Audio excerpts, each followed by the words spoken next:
The story of the Indus Valley Civilization, one of the earliest urban societies in human history, begins not with ancient kings or monumental inscriptions, but with a series of quiet discoveries made in the 19th and early 20th centuries.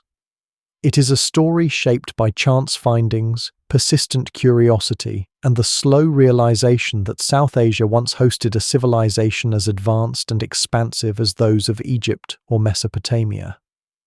Yet, unlike those civilizations, the Indus world left behind no readable texts, no celebrated rulers, and no enduring memory in later traditions. What emerged from the soil was a forgotten past, waiting to be reconstructed piece by piece.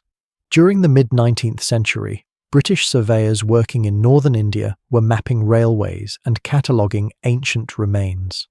Among them was Alexander Cunningham, a former army engineer who had developed a deep interest in archaeology.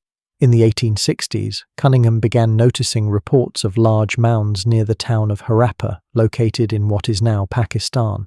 Local workers spoke of old bricks scattered through the area, often reused in village construction.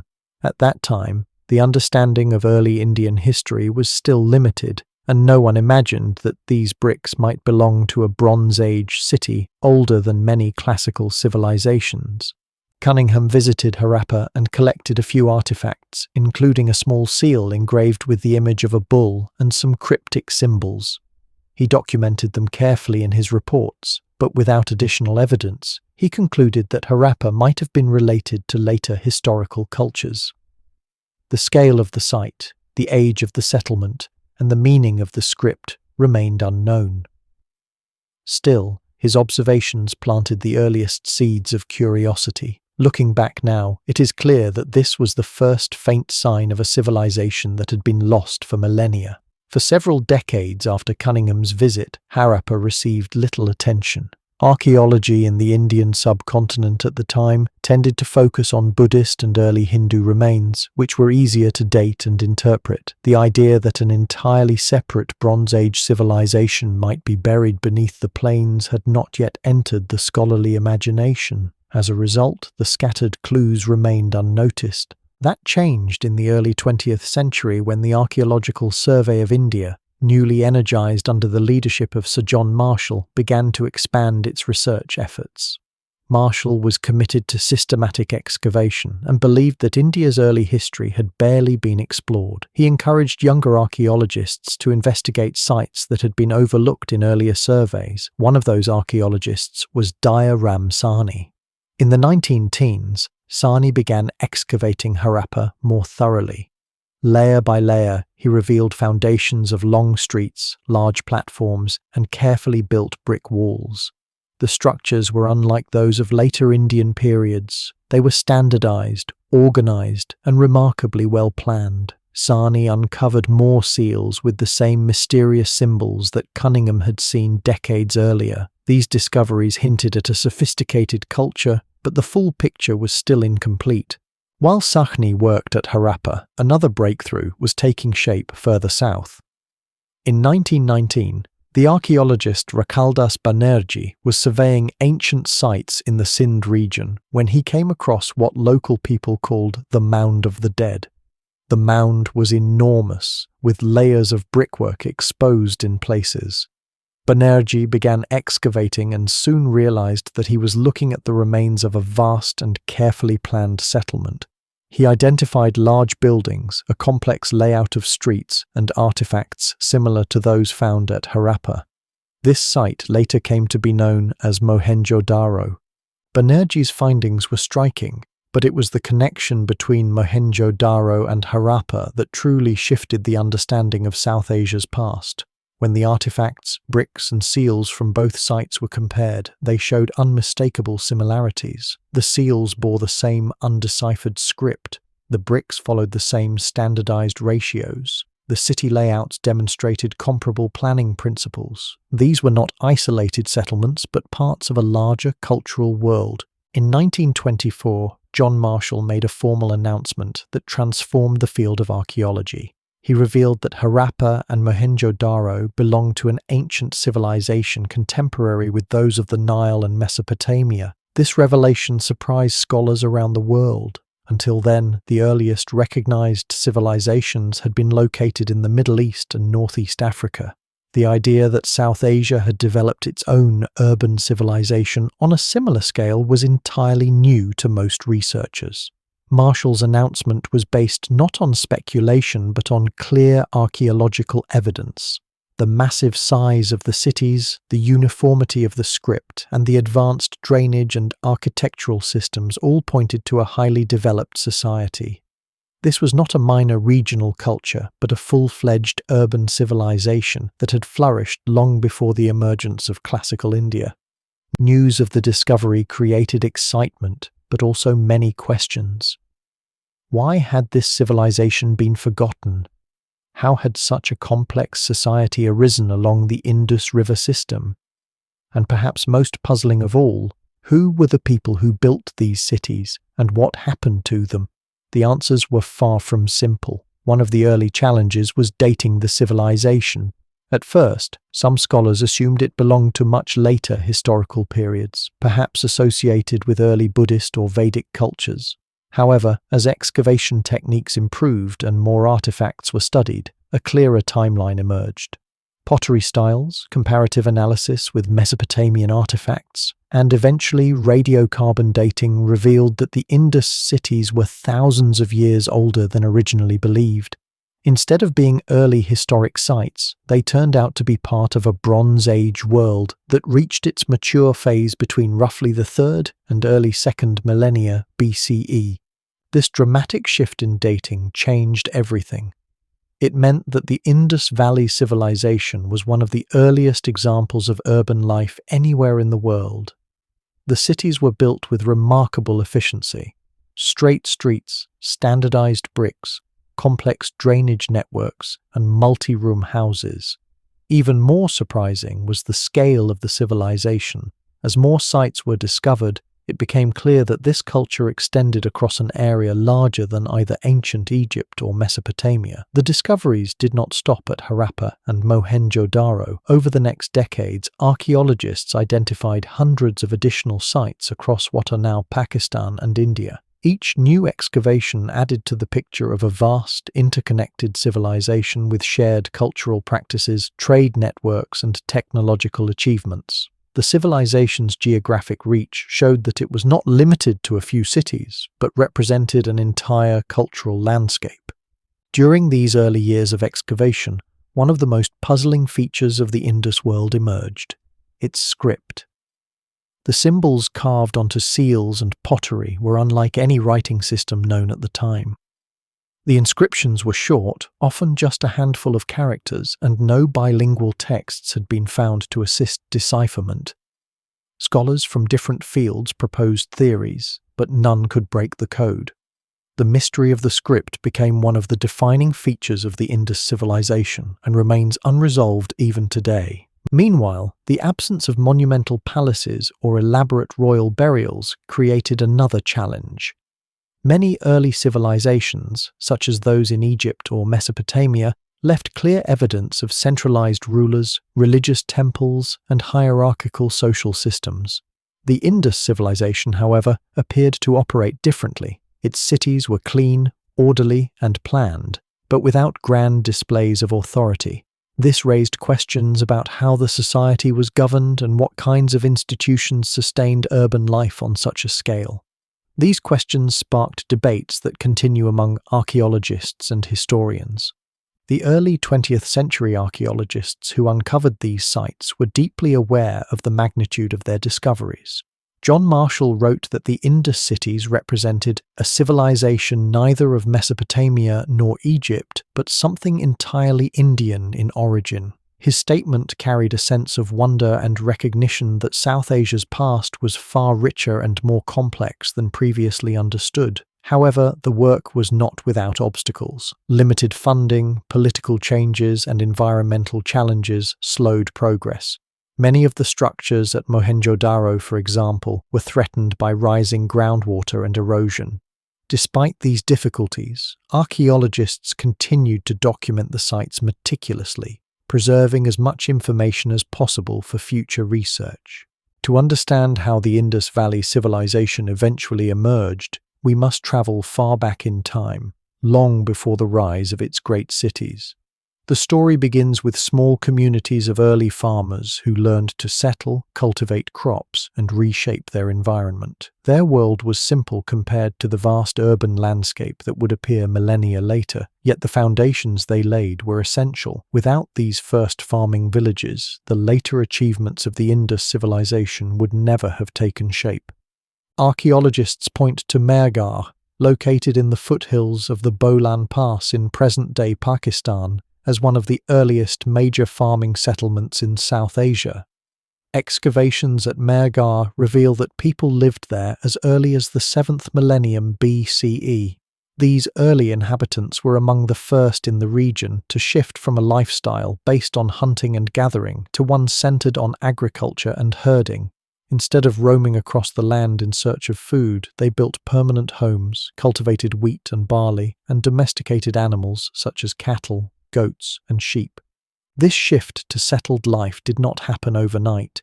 It unfolded slowly, generation by generation, as families learned how to manage fields, store grain, and protect their herds. The change was profound.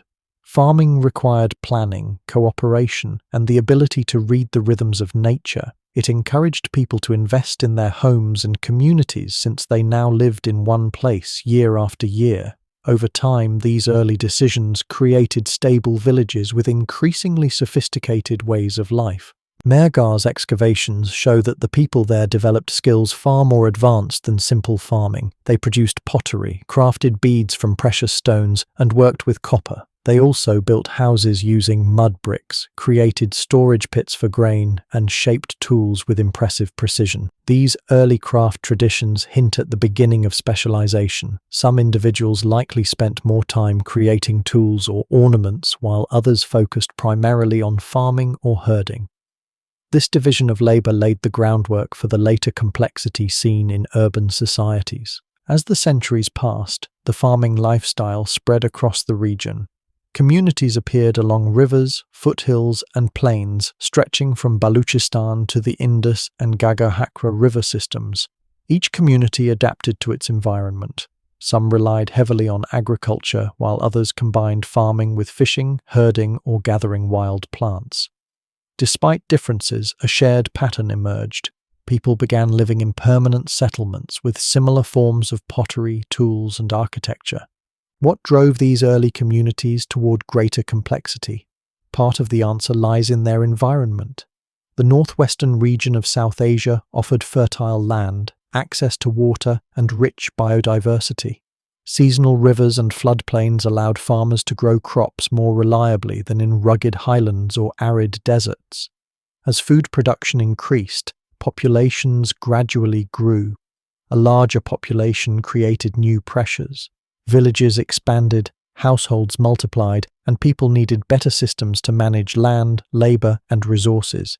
These pressures encouraged innovation. For example, early farmers developed new tools for cutting crops, grinding grain, and shaping clay. They also learned how to store food to last through dry seasons or unexpected shortages. Storage required containers and secure spaces, which encouraged better architecture. Over time, many settlements developed rectangular houses with multiple rooms, stone foundations, and organized layouts. Each improvement made village life more stable and predictable. With stability came trade. Even in the earliest phases of the region's history, communities exchanged goods with one another. Archaeologists have discovered beads made of stones not found near Mehrgarh, suggesting contact with distant areas. Trade helped communities acquire materials they lacked: wood, stone, metals, or decorative items. This exchange connected villages into networks of interaction that would later expand into long-distance trade across the greater Indus region. Another major turning point occurred with the introduction of new crops and techniques. Over many centuries, farmers experimented with different types of wheat and barley, improving yields and resilience. They also began cultivating additional crops suited to various climates. The cultivation of cotton is especially noteworthy as the Indus region is among the earliest places in the world where cotton was grown and used for textiles. Cotton production encouraged innovations in spinning and weaving, which became important crafts in later periods. The growth of agriculture and crafts gradually transformed social relationships. People who controlled fertile fields, surplus grain, or skilled labor gained influence within their communities. Leaders emerged to coordinate work during planting and harvest seasons, resolve disputes, and manage shared resources. These leaders were not rulers in the later sense, but their roles foreshadowed the organizational structures that would shape early cities. As farming communities multiplied across the region, the landscape began to change. Villages became more numerous and more connected. Patterns of pottery, architecture, and ornamentation became increasingly similar across wide areas. Archaeologists refer to these centuries as the early Harappan period, or the pre-urban phase. This era is marked by gradual but steady cultural integration. People in distant settlements began using similar pottery designs and tools, suggesting shared ideas and increasing communication. Among the key developments of this era was the emergence of early fortified settlements such as Kot Diji and Amri. These sites show signs of walls, gateways, and defensive structures.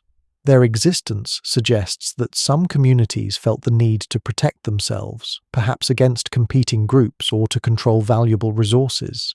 Fortifications also demonstrate a capacity for organized labor, planning, and leadership, traits essential for city building. Another important site, Kalibangan, located in the Gagar-Hakra region, provides evidence of early ploughed fields. Archaeologists discovered impressions in the earth showing a grid-like pattern left by ancient farming tools.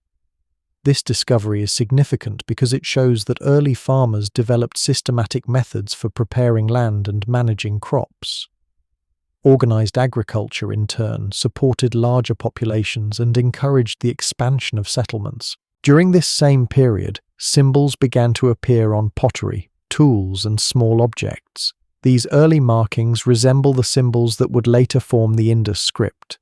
Although these early signs were not a full writing system, they hint at the desire to communicate identity, ownership, or economic information. The appearance of standardized symbols shows that communication within and between communities was becoming more sophisticated. The early Harappan villages also produced increasingly refined crafts. Bead-making centers created intricate ornaments from stones such as carnelian and lapis lazuli. These beads required multiple stages of heating, drilling, and polishing, demonstrating advanced technical knowledge. Skilled artisans were clearly present long before the rise of urban centers. Such specialization indicates that early communities valued beauty, status, and craftsmanship, qualities that would flourish in later centuries. As these patterns strengthened, settlement sizes grew. Some villages expanded into small towns with well-planned streets, workshops, and residential zones.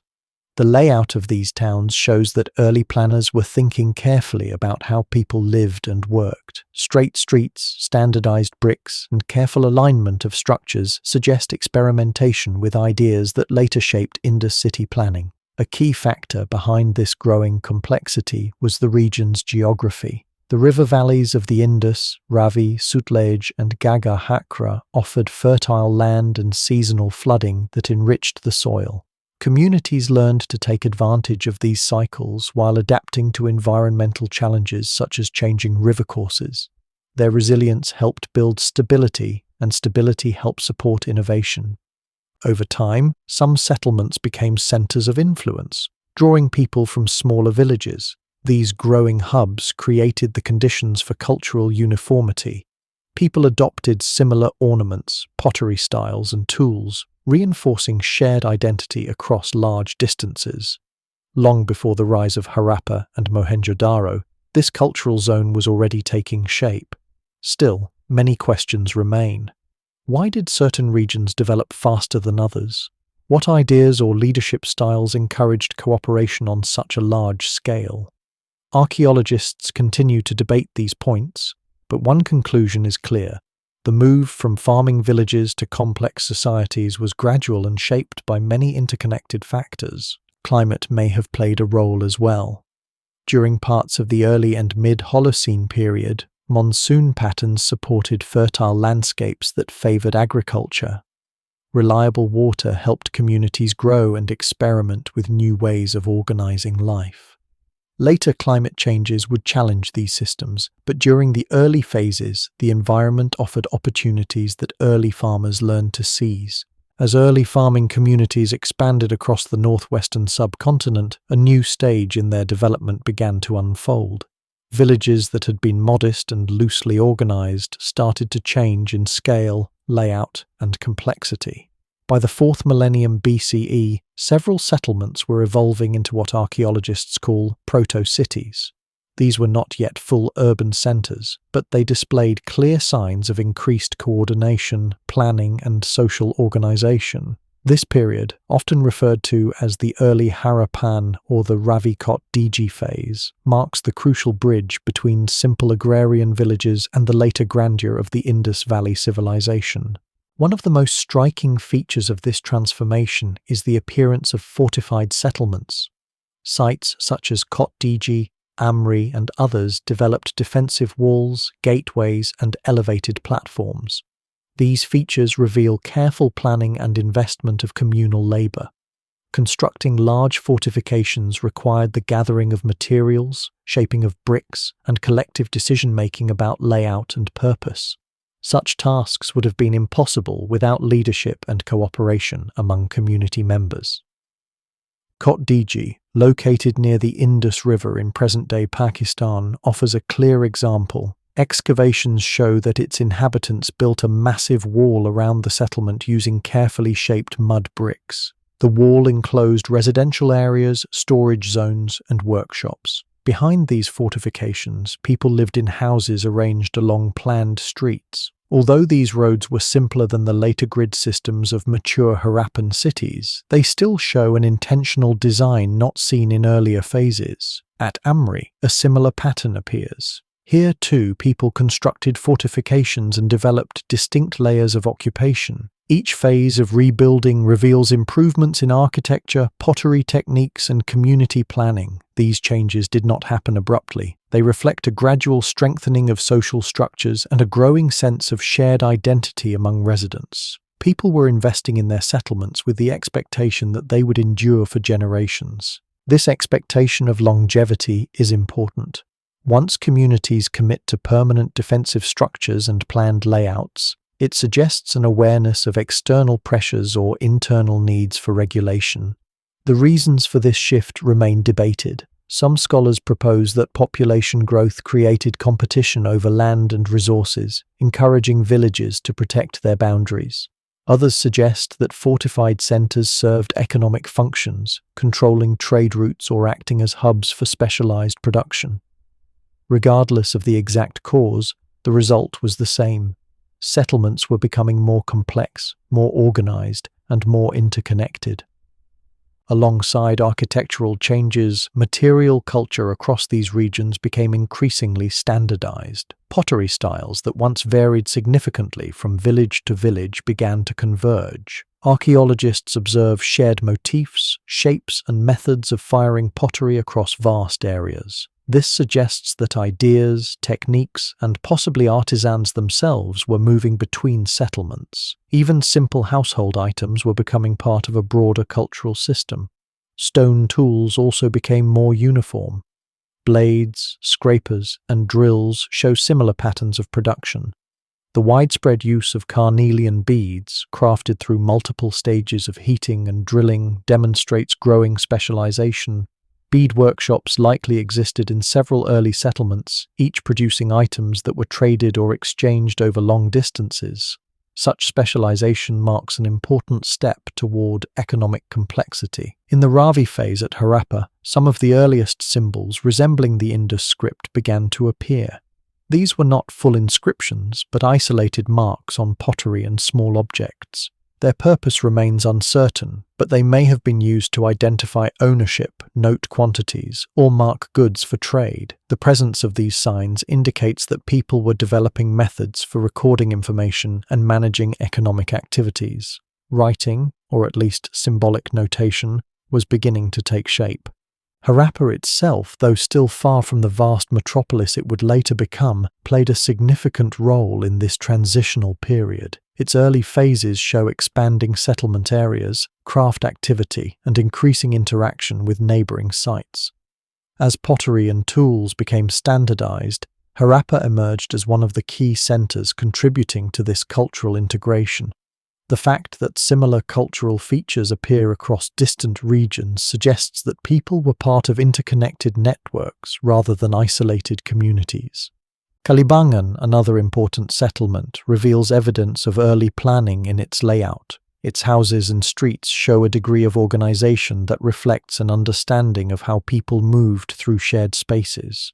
Archaeologists there discovered early signs of structured agriculture, including the remnants of ploughed fields. These patterns show that farmers were experimenting with new cultivation methods, preparing land in systematic ways to support growing populations. This level of agricultural planning helped stabilize food supplies and allowed settlements to grow in size and complexity. As settlements expanded, workshops for craft production multiplied. Pottery kilns, bead-making areas, and copper working stations became common features. Copper tools such as chisels, awls, and blades indicate improved metalworking skills. People were not only crafting items for local use, but also likely participating in early trade networks connecting multiple regions. The movement of raw materials, like stones from distant quarries or metals from remote sources, suggests that trade routes were forming long before the height of the Indus Civilization. The growth of specialized crafts also changed social dynamics. Skilled artisans gained importance within their communities. Some households may have focused on bead making, while others specialized in pottery or metalwork. As specialization increased, interdependence grew. Villages relied on neighboring settlements for goods they could not produce themselves. This reliance strengthened regional ties and encouraged cooperation. During this time, early administrative practices also began to develop. Standardized weights made from stone emerge in several proto-urban sites. These weights are simple compared to the highly regular sets found in later Harappan cities, but they reflect an early interest in measurement and fairness in trade. The appearance of standard weights implies the presence of negotiated exchange systems, rules, and perhaps informal economic authority. The emergence of elites is also hinted at in this period. Although these proto-cities do not show evidence of powerful rulers or monumental palaces, differences in housing sizes, craft production, and access to resources suggest that some individuals or families held more influence than others. Leaders likely coordinated communal projects such as fortifications, regulated resource distribution, and maintained peace among growing populations. These early elites set the groundwork for more complex administrative structures that would appear later. Long-distance trade expanded during the early Harappan phase. Archaeologists have found raw materials and finished goods in locations far from their origin. Lapis lazuli from Afghanistan, marine shells from coastal regions, and distinctive pottery styles from specific settlements appear across the broader landscape. Such discoveries point to vibrant exchange networks connecting communities across deserts, plains, and river valleys. These networks were essential for spreading cultural innovations and creating economic unity. Another major element of this era was experimentation with city planning concepts. Even though true cities had not yet emerged, the proto-cities began displaying structural features that would later define Harappan urbanism. Streets were planned with consistent orientations, brick sizes became progressively standardized, and key buildings were placed on elevated platforms.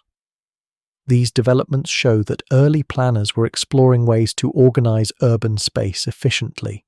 Dholavira, although best known for its mature Harappan phase, also provides early evidence of planning traditions that likely originated during this transitional period. The idea of dividing settlements into zones, residential, storage, or craft areas, can be traced to the proto-urban phase. This method of organizing space reflects a thoughtful approach to managing diverse activities within growing settlements. One of the most fascinating aspects of this era is the increasing cultural unity across the region. Before the rise of cities, geographic barriers and distance often kept communities distinct. Yet, during the early Harappan period, shared cultural practices spread widely. This unity is seen in artifacts, architecture, tools, and even symbolic markings. What caused this integration? Several factors likely contributed. Expanding trade connected distant areas. Shared ideas about settlement planning created similar physical landscapes. The availability of new agricultural techniques encouraged population growth and interregional contact. A common set of symbols, motifs, and styles helped reinforce a shared identity across diverse communities. Environmental stability during parts of this period also supported growth. Reliable water from rivers and monsoon cycles allowed early farmers to maintain steady harvests, reducing the risk of shortages. With stable food supplies, communities could afford to invest time and resources into new crafts, technologies, and social roles. Environmental conditions did not determine cultural development, but they provided a foundation for experimentation and expansion. By the dawn of the 3rd millennium BCE, the proto-urban settlements of the early Harappan period had laid the groundwork for a profound transformation. The scattered villages and fortified towns of earlier centuries were gradually giving way to true urban centers, large, organized, and remarkably sophisticated. This transition marks the beginning of what archaeologists call the mature Harappan phase, a period when the Indus Valley Civilization reached its peak in size, complexity, and cultural unity. In this era, cities such as Harappa, Mohenjo-daro, Dholavira, Kalibangan, Lothal, and Rakhigarhi emerged as hubs of administration, trade, and innovation. Their rise was not sudden, but the culmination of centuries of slow development, experimentation, and shared knowledge. The transformation from proto-city to full city is most clearly visible in the scale of these settlements. Harappa, once a growing regional center, expanded into a sprawling city covering many tens of hectares. Its layout revealed planned streets, public spaces, and dense residential clusters. Excavations show organized neighborhoods with houses built from standardized baked bricks. The bricks, made to exact proportions, suggest a shared system of measurement and quality control across the city. Such standardization would later be found across the entire Indus world, illustrating the deep cultural coherence emerging during this period.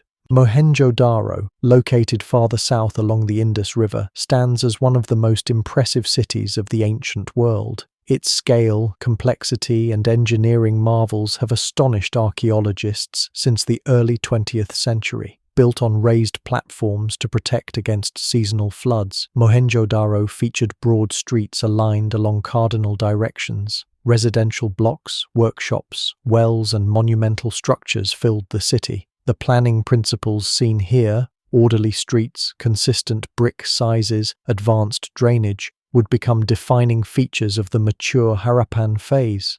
These cities were not merely large, they were designed with remarkable foresight. Urban planners clearly understood the challenges of managing water, waste, and traffic in densely populated environments. They arranged streets to facilitate movement and drainage. They built interconnected networks of covered drains beneath them. They installed wells in nearly every neighborhood, ensuring reliable access to fresh water. These decisions reflect a sophisticated knowledge of urban management rarely seen in early civilizations. What made this level of planning possible? One answer lies in the shared cultural foundations developed during the early Harappan era. Standardized materials, emerging symbols, early administrative practices, and growing specialization had already taken root. Now these elements were being scaled up to support much denser populations. As cities grew, they required new forms of organization. Some individuals or groups likely oversaw construction, managed distribution of resources, and coordinated labor. Although no palaces or royal monuments have been found, the scale of planning suggests collective governance systems capable of directing long-term projects. Another key factor in the rise of cities was expanding trade networks. During the mature Harappan phase, merchants and artisans were part of increasingly far-reaching exchange systems that linked the Indus region to Central Asia, the Iranian Plateau, and Mesopotamia. Archaeologists have discovered Indus-style seals, pottery, and beads in distant lands, as well as foreign materials in Indus cities.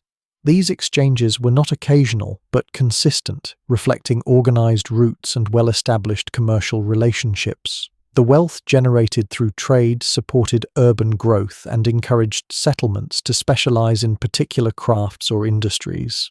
Harappa and Mohenjo-daro were not the only centers to flourish. Dholavira, located in the arid region of what is now Gujarat, demonstrates another approach to urban design.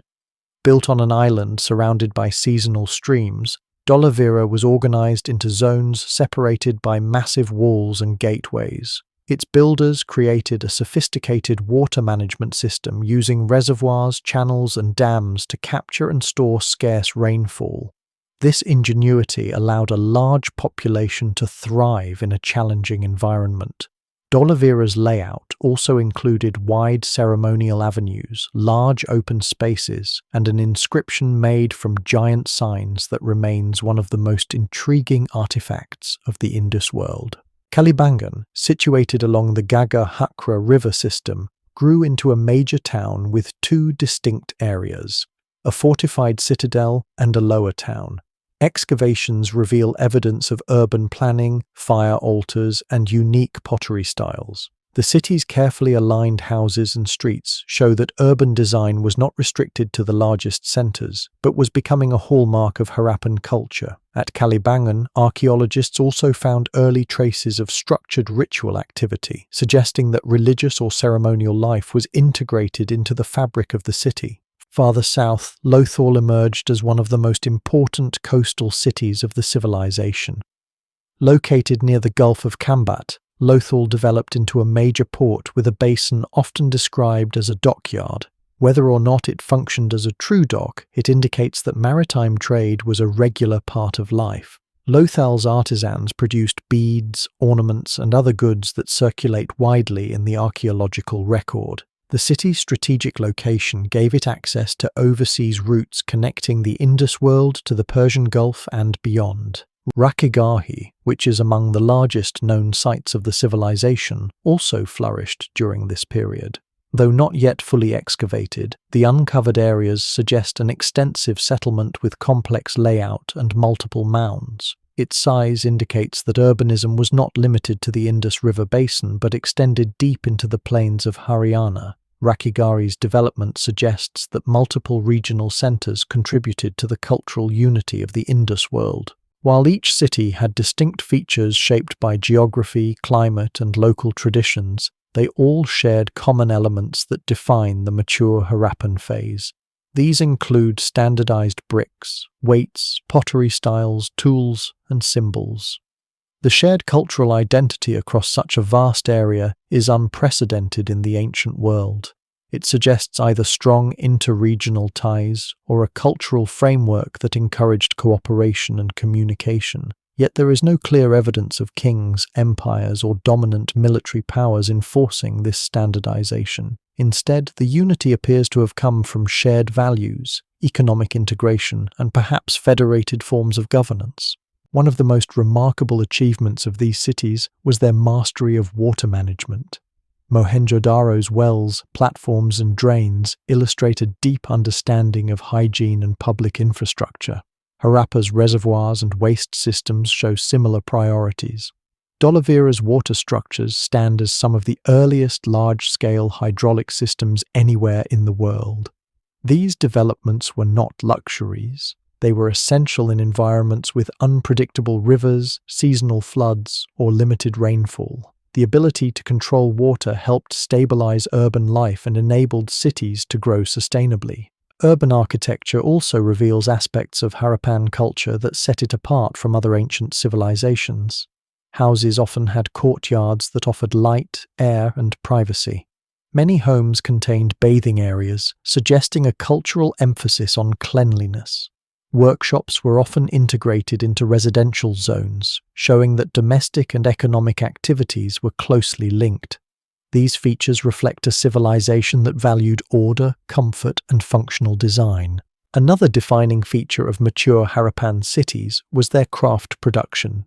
Bead-making, pottery, metallurgy, shell carving, and textile work reached high levels of skill and standardization. Workshops produced goods for both local use and long-distance trade. Craftspeople used materials from across the region, such as stones from the northwest, copper from Rajasthan and Gujarat, and shells from coastal areas. The specialization of crafts suggests complex social structures where artisans, traders, farmers, and administrators all had distinct roles. Trade within the civilization also intensified during this period. River routes played a crucial role in transporting goods. The Indus River and its tributaries served as natural highways connecting northern and southern regions. Overland routes linked settlements to the highlands of Baluchistan and beyond. Maritime routes carried goods from Lothal and other coastal centers to the Gulf region. Through these exchanges, ideas, technologies, and cultural practices spread widely across the civilization. As cities expanded, their layouts became more refined. Mohenjo-daro developed two major zones, an elevated area commonly referred to as the citadel and a lower town with dense residential quarters. The elevated zone included public structures such as granaries, assembly halls, and bathing areas. These buildings were not palaces or temples, but functional spaces that served civic or administrative purposes. The lower town contained homes, shops, wells, and narrow lanes. This division of space reflects a deliberate approach to organizing urban life, balancing public needs with private activities. Harappa also showed similar zoning, with multiple mounds representing different sectors of the city. These mounds contained residential areas, industrial zones, and public spaces. The layout suggests a hierarchical structure of planning, with certain areas designated for specific functions. However, unlike Mesopotamian or Egyptian cities, there are no clear monumental temples or palaces that indicate centralized religious or political authority. This absence remains one of the most intriguing mysteries of the civilization. The rise of these cities had far-reaching consequences. Urban centers became magnets for population, drawing people from rural communities. As more people moved into the cities, new forms of social organization were needed. Coordination of labor, distribution of resources, and regulation of trade required systems of administration. Though the exact nature of governance remains unclear, the evidence suggests a high level of coordination, without the overt displays of power seen in other ancient societies.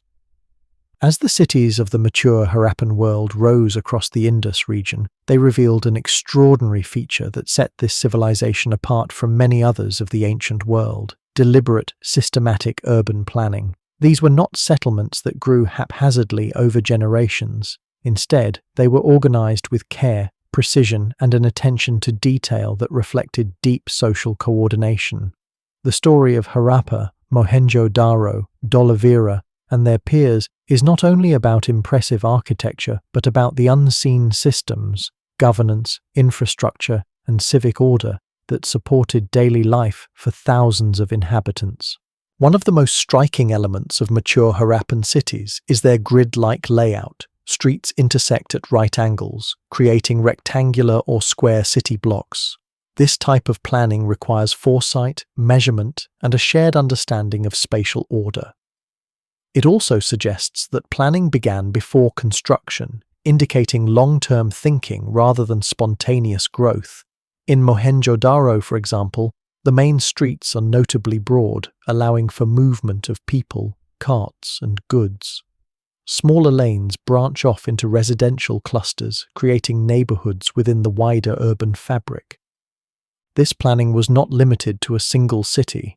Similar layouts appear in Harappa, Kalibangan, Dholavira, and other sites.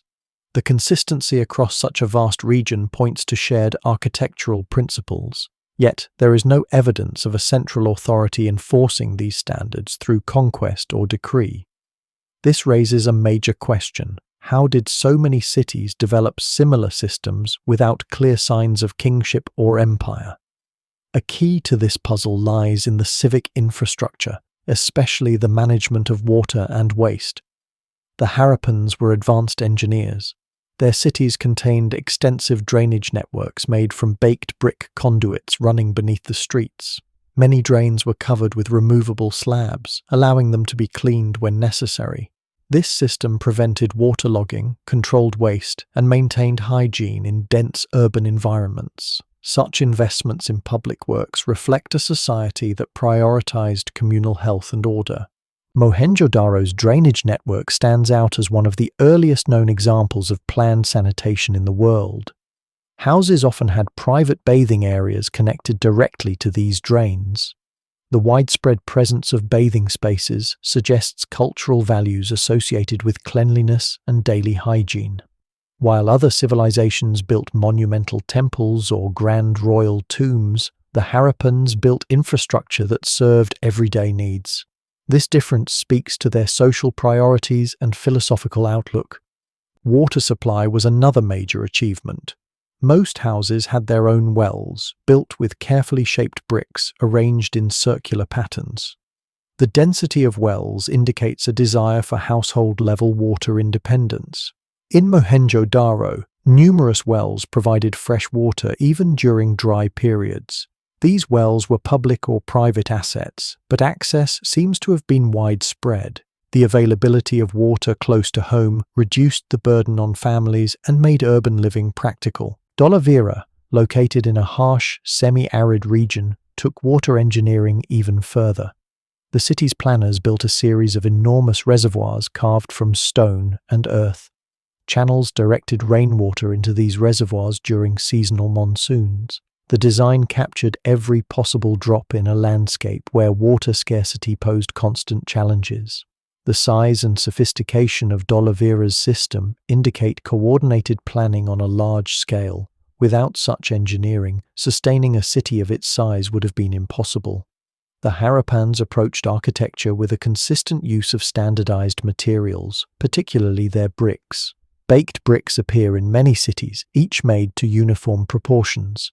This uniformity required agreement on measurements and suggests that craftsmen across the region followed shared guidelines. The same applies to weights used in trade, which were standardized across different cities.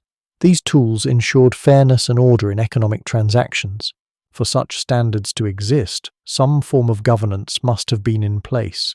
Yet the archaeological record remains silent on kings, courts, or palaces. Unlike Egypt or Mesopotamia, no colossal statues, royal inscriptions, or lavish tombs have been found. This absence raises intriguing questions. Did the Harappans rely on councils rather than kings? Were decisions made collectively by merchants, elders, or religious authorities? Or did leadership exist but take forms unlike those familiar from other ancient societies? Several clues point toward governance structures that were subtle, decentralized, or simply different from those elsewhere. The uniformity of city planning suggests cooperation rather than coercion. Public works required pooled labor and long-term management. The cleanliness and order of cities reflect rules that citizens followed willingly. Perhaps authority was embedded in community organizations rather than royal courts. Perhaps religious or civic leaders guided planning without leaving behind grand monuments. Another possibility is that the Harappan script, though undeciphered, may have recorded administrative information rather than monumental texts celebrating rulers. Seals containing script symbols appear in trade contexts and may have been used for marking goods or identifying officials. These seals, found in cities and trading outposts alike, hint at a system of administration that was efficient but understated. Beyond governance, the Harappans showed remarkable understanding of urban zoning. Cities were divided into areas serving different purposes. Mohenjo-daro, for example, contains an elevated mound often referred to as the citadel. This area included large public buildings such as granaries, assembly halls, and the famous Great Bath. While the term citadel might evoke images of kings and soldiers, The structures here appear to have been civic rather than royal. The Great Bath, with its watertight floor and surrounding rooms, suggests ritual or communal functions. Its presence implies shared cultural practices that involved water, purification, or ceremonial gatherings. In contrast, the lower town consisted of residential and commercial neighborhoods. Houses ranged from modest single-room dwellings to larger multi-room homes with courtyards. These variations indicate different social or economic statuses, yet they do not reflect extreme wealth inequality. Even smaller houses were made from the same quality materials and connected to the same drainage system. This suggests a society where urban benefits were widely shared and where public infrastructure served all residents. Kalibangan and Harappa also display zoning practices. Some areas were dedicated to craft production, others to administration, and others to housing. Granaries or storage buildings indicate organized food distribution, possibly for surplus grain collected during harvest seasons. Maintaining these stores required coordinated management, reinforcing the idea of regulated civic life. The presence of wide streets, specialized workshops, and large public buildings also shows that cities were centers of thriving economic activity. Workshops for pottery, bead-making, shell carving, and metalworking were integrated into city blocks, reflecting a complex urban economy. The placement of these workshops within residential areas suggests an economy deeply tied to daily life, rather than separated into industrial districts. Transport within and between cities was facilitated by carefully planned routes. Broad streets allowed movement of carts, while narrow alleys provided access to homes. Beyond city boundaries, the Indus River system served as a natural highway, connecting northern and southern settlements. Overland routes through passes and plains linked the Indus world to distant regions. Such connectivity strengthened social cohesion and economic stability. The mysteries surrounding Harappan governance grow deeper when considering the lack of weapons and fortifications in many cities. While some early settlements had defensive walls, the large, mature Harappan cities appear relatively peaceful. Weapons are rare in the archaeological record. There is little evidence of warfare, conquest, or violent destruction. This contrasts sharply with many civilizations of the same era. The absence of warfare does not mean society was entirely peaceful, but it suggests conflict was not a defining feature of Harappan life. Instead, cooperation, trade, and shared cultural values seem to have sustained the civilization. Symbols found on seals and pottery indicate a rich system of visual communication. These symbols might have represented clans, professions, or deities.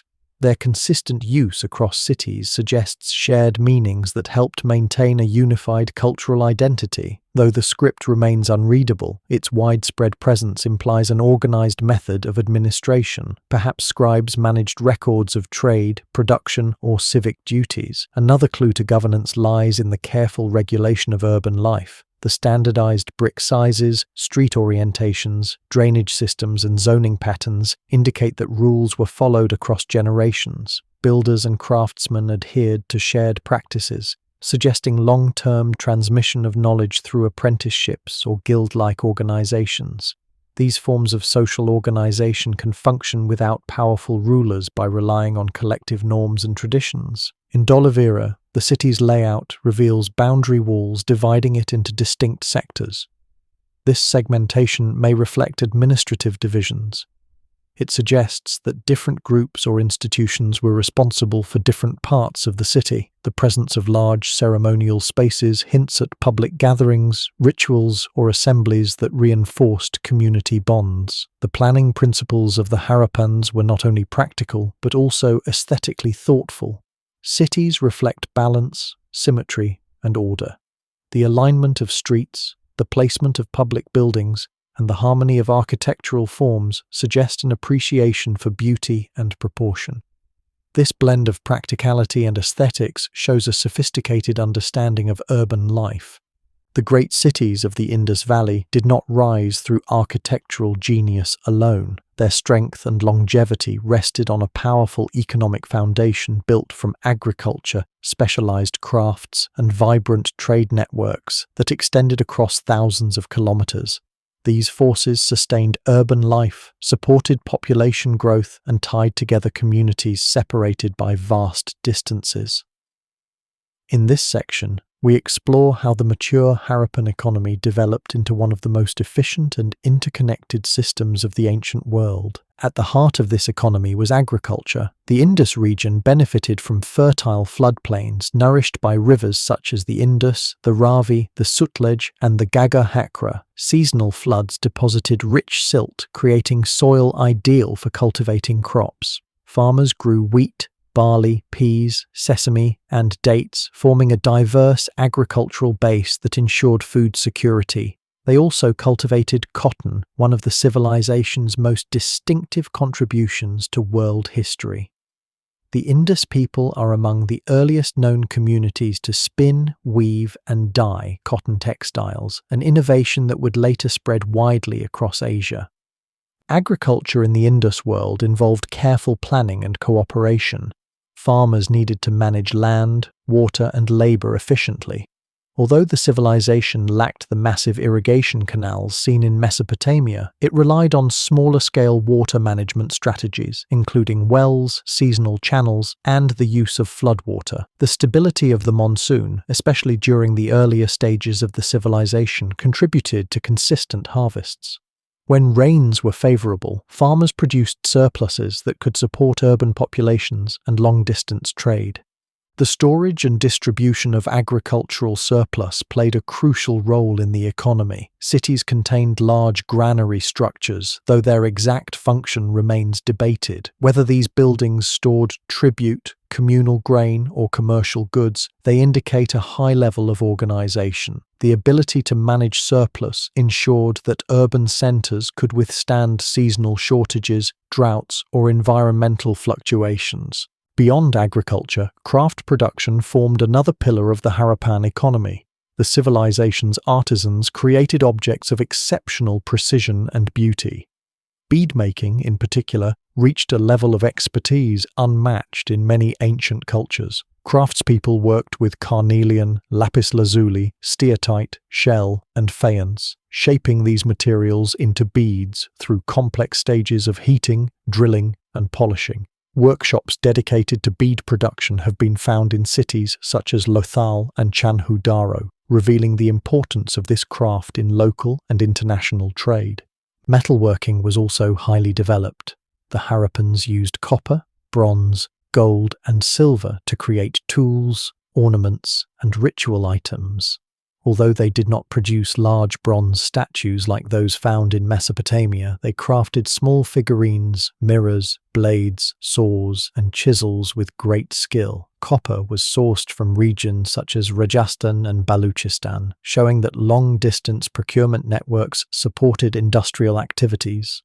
Pottery production was another major craft. Harappan pottery is distinguished by its fine quality, smooth surfaces, and consistent designs. Many vessels feature black motifs on red backgrounds, including geometric patterns, animal figures, and plant forms. The uniformity of pottery across the region indicates that artisans shared techniques and aesthetic preferences. Kilns found in several cities suggest organized production rather than household-level pottery making. Textile production also held an important place in the economy.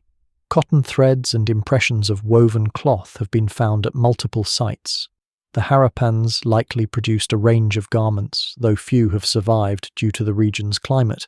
Spindle whorls, loom weights, and dyeing areas point to a thriving textile industry that supported both local needs and long-distance exchange. These specialized crafts created a surplus of high-quality goods. Surplus goods, in turn, fueled trade, weaving the Indus region into a vast commercial network. Traders traveled along river routes, overland paths, and maritime channels linking distant lands. The city of Lothal illustrates the maritime aspect of Harappan trade. Its basin, often interpreted as a dockyard, sits close to ancient river channels that connected it to the Gulf of Kambat. Whether the basin served as a true dock or a reservoir, its presence shows that the city was oriented toward overseas exchange. Archaeological evidence reveals that Indus merchants interacted with communities across the Persian Gulf, Mesopotamia, Central Asia, and possibly even further.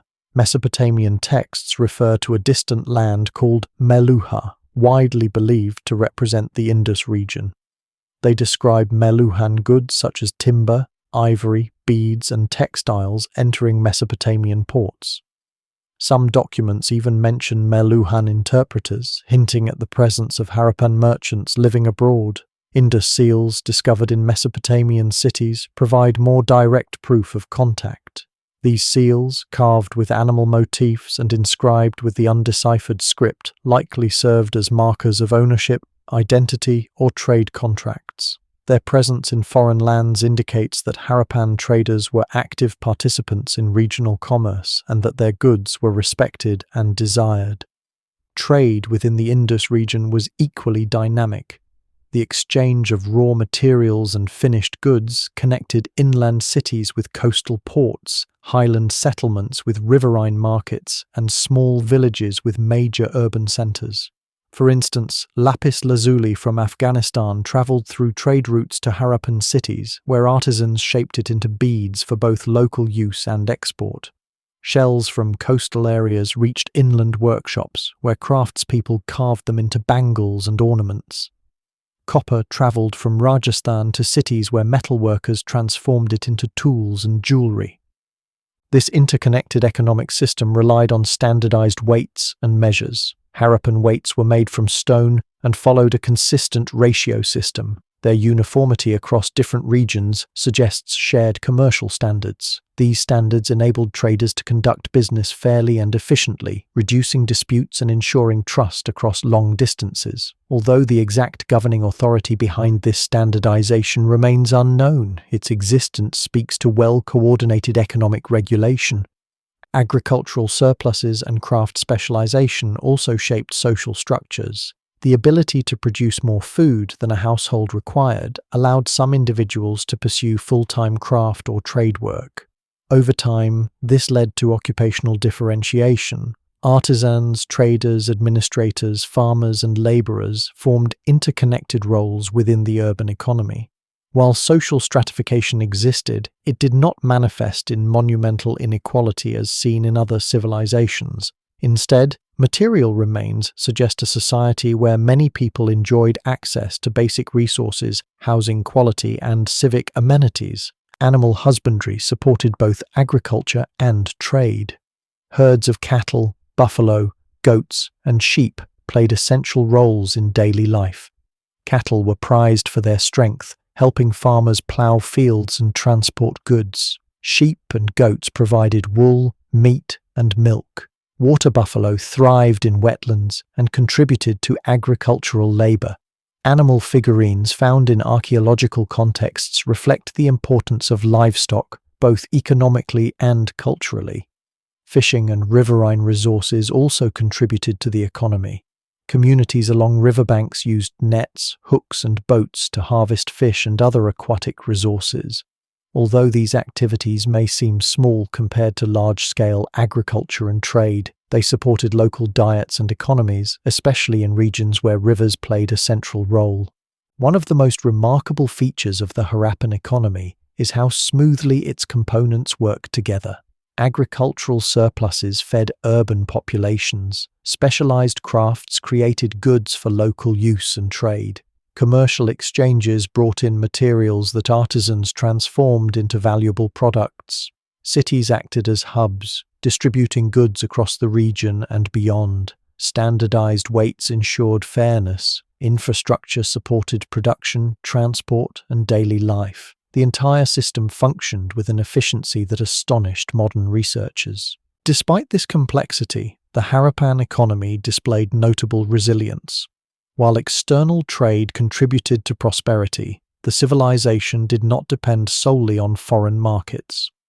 Most of its economic activities, agriculture, pottery, metalworking, textile production, were locally based. Even if long-distance trade fluctuated, internal networks remained strong. This economic flexibility may have helped sustain the civilization for many centuries. The Indus Valley Civilization stands out in ancient history not only for its impressive cities, engineering, and economic networks, but also for what it seems to lack: visible rulers, royal monuments, and obvious signs of concentrated political power.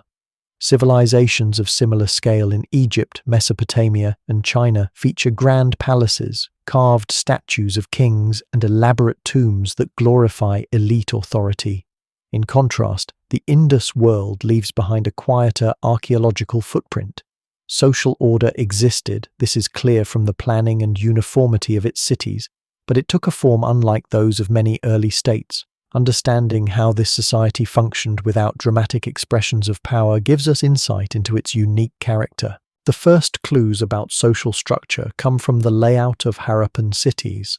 Residential areas in Harappa, Mohenjo-daro, and other sites show houses of varying sizes. Some homes have multiple rooms arranged around a central courtyard, while others consist of simpler, smaller units. These differences indicate that households were not equal in wealth or status. Larger homes likely belonged to families with greater economic resources, perhaps merchants, landowners, or skilled artisans. Smaller dwellings might have housed laborers, workers, or those engaged in less profitable trades. Yet even the humblest houses were built from standardized bricks and connected to the same drainage systems used by wealthier households. This suggests a society with social distinctions, but without extreme disparities. Clues also appear in the objects found within homes. Some families owned finely crafted beads, ornaments, copper tools, and decorated pottery. These items point toward moderate wealth and personal adornment. However, luxury goods are not overwhelmingly concentrated in any one area. Instead, distribution appears relatively even across neighborhoods.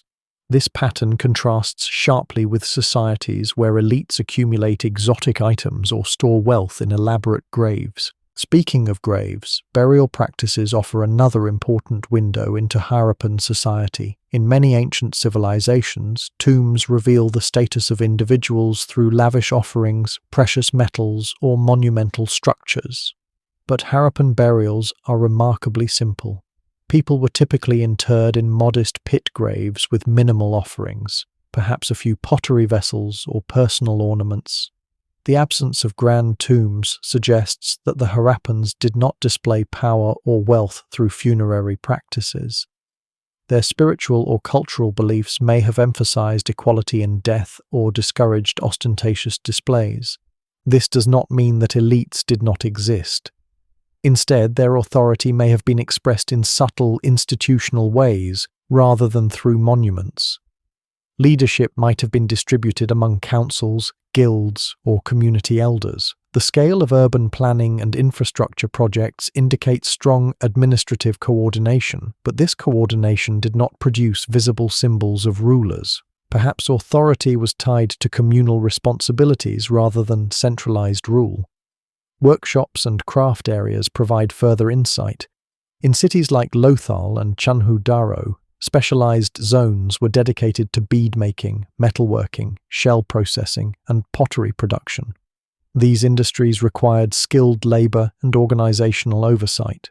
A community of artisans implies training, apprenticeships, and perhaps regulated professional groups. Such structures hint at social hierarchies based on skill and occupation rather than lineage or political power. The presence of specialized crafts raises questions about labor organization. Did elites oversee production? Did artisans work independently or under communal supervision? Although the exact answers remain uncertain, the spatial arrangement of workshops suggests some level of administrative control. Craft zones were carefully integrated into the city layout, indicating deliberate planning. This planning reflects social order shaped by practical needs rather than by royal authority. Another aspect of social life emerges from the study of daily artifacts. Harappan people appear to have valued personal adornment. Bangles, beads, amulets, and pendants were common across many sites. These ornaments were made from copper, bone, shell, terracotta, and precious stones. The widespread presence of ornaments suggests that individuals used them to express identity, status, or group affiliation, yet the materials and craftsmanship varied, indicating subtle social distinctions. A finely crafted carnelian bead would have signaled higher status compared to a simple terracotta pendant. Children's toys also provide glimpses into everyday life. Archaeologists have found miniature carts, figurines, whistles, and animal models. These items suggest that Harappan society valued childhood and invested in leisure or education. The presence of toys across different households implies that families, regardless of status, participated in nurturing their children's development. This consistency reflects a society where many aspects of daily life were shared across social boundaries. The presence of public buildings in urban centers adds another layer to the understanding of social structure. In Mohenjo-daro, structures such as the Great Bath, granaries, and assembly halls indicate communal spaces used for gatherings, storage, or rituals. These buildings required collective effort and coordinated labor. Their existence suggests that the Harappans participated in shared civic activities. If elites existed, they may have acted as facilitators of communal functions rather than as distant rulers. One notable absence in Harappan society is evidence of organized warfare. Weapons, when found, tend to be simple tools that could also serve practical functions, such as copper spears or arrowheads. Fortifications appear in some early settlements, but major mature Harappan cities lack signs of military dominance or violent destruction. This absence does not guarantee a peaceful society, but it does suggest that power was not maintained through force. Instead, social order may have been sustained by norms, cooperation, and economic interdependence. Administrative tools also shed light on the nature of hierarchy. Seals, often carved with animal motifs and inscribed with script, were likely used for trade, identification, or record keeping. The individuals who produced or used these seals may have held positions of authority. Their roles might have involved managing storage facilities, overseeing trade, or regulating production. The script, though undeciphered, probably served administrative or symbolic purposes. If written communication was part of social governance, then scribes or seal makers occupied important roles within the hierarchy. Religious or ritual specialists may also have held influence. Although the Indus Valley Civilization lacks the massive temples found in other ancient cultures, it does contain structures associated with ritual activity. The Great Bath in Mohenjo-daro, fire altars in Kalibangan, and various figurines across many sites suggest a rich ritual life. The individuals who guided these practices may have shaped social norms, mediated conflicts, or organized festivals, yet their authority was tied to tradition rather than to monumental displays. Trade networks further influenced social structure. Merchants traveling long distances or overseeing the movement of goods likely occupied respected positions. Their knowledge of routes, foreign contacts, and economic opportunities would have been valuable. Wealth generated through trade may have strengthened certain groups without leading to flashy displays of power. Instead, influence may have remained integrated into community roles. One of the most intriguing questions about Harappan society is how it maintained such coherence across a vast geographic expanse. Hundreds of settlements shared similar architecture, weights, tools, and artifacts. This consistency suggests that norms were transmitted across regions, possibly through marriage, migration, trade, or shared traditions. Social cohesion might have been reinforced by ritual practices, symbolic motifs, or administrative conventions. The use of standardized weights, for example, indicates an agreed-upon system that merchants followed across great distances. This agreement required trust and mutual recognition, implying social ties that transcended individual cities. Despite the lack of clear elite residences or royal palaces, some forms of hierarchy must have existed. Large homes, specialized workshops, administrative seals, and public buildings all point toward organized leadership. Yet this leadership appears integrated into the community rather than imposed from above. The Harappan model of social order may have been collective, pragmatic and rooted in economic and civic cooperation. This model contrasts with the hierarchical, king-centered structures of many early civilizations. Gender roles in Harappan society remain challenging to reconstruct, but artifacts such as female figurines, domestic tools, and healing objects indicate diverse social responsibilities.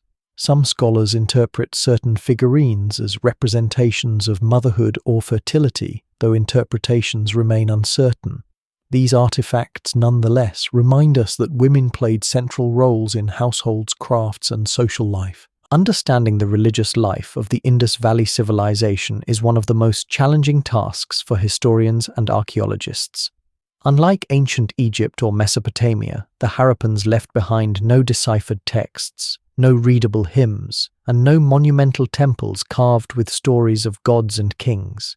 Their script remains silent, and their symbolism is enigmatic. Yet, through the artifacts buried in their homes, workshops, and public spaces, we can glimpse a spiritual world that shaped their identity and bound their communities together. In this section, we explore what is known and what remains mysterious about the beliefs, rituals, and sacred practices of the Indus people. One of the most important sources for understanding Harappan religion is the large collection of seals discovered across the region. These seals, often carved from steatite, contain images of animals, mythical creatures, and human figures in striking poses. The most famous motif shows a horned, seated figure surrounded by animals. This image is often called the Pashupati seal, referencing a later Hindu deity associated with animals and nature. While connections to later religious traditions remain debated, the posture and symbolism suggest a figure with spiritual significance. The seated posture resembles meditative or yogic positions found in later South Asian traditions. Though we cannot assume direct continuity, other seals depict sacred animals such as bulls, elephants, rhinoceroses, and mythical creatures combining traits of multiple species. Whether these animals were worshipped, symbolized clans, or served as protective emblems is unclear. However, their consistent presence on seals indicates cultural or spiritual importance. Some animals appear more frequently than others, suggesting regional preferences or widespread symbolic meaning. Small terracotta figurines offer another window into the Harappan spiritual imagination. Many figurines represent women with elaborate hairstyles or ornaments.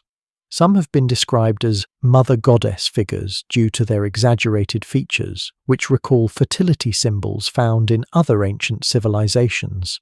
However, scholars caution against direct interpretation. These figurines may have had diverse roles: household charms, ritual offerings, or even children's toys. Their ubiquity does suggest that female imagery held cultural significance, possibly related to fertility, domestic life, or ancestral lineage. Male figurines, though less common, also appear in various forms. Some show standing figures with belts, headdresses, or ornaments. Others display beards or horns. These may represent gods, ancestors, or symbolic guardians. A few rare figurines portray masks or performers, hinting at the possibility of ritual dramas or ceremonies. Without deciphered texts, it is impossible to identify these figures precisely, but they reveal a culture with rich symbolic expression. Another important artifact category is the terracotta animal figurine. Bulls, water buffalo, dogs, birds, and other creatures appear frequently in domestic contexts.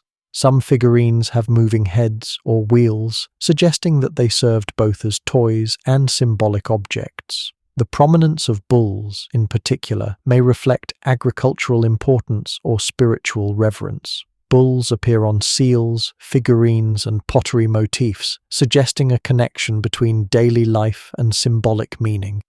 Architectural features also shed light on religious and ritual practices. The Great Bath at Mohenjo-daro is one of the most significant ritual structures discovered in the Indus Valley. This massive, rectangular pool, built with watertight bricks and surrounded by walkways and chambers, suggests a space used for ceremonial bathing.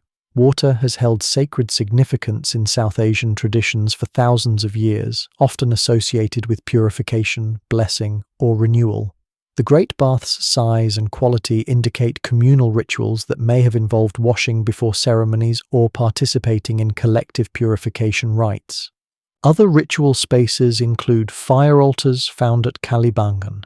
These structures consist of carefully shaped clay-lined pits arranged systematically within specific areas. Ashes, burnt offerings, and traces of ritual activity suggest controlled fire ceremonies. While the exact purpose of these rituals remains unknown, they show that fire, like water, played a significant role in the spiritual life of certain regions within the civilization.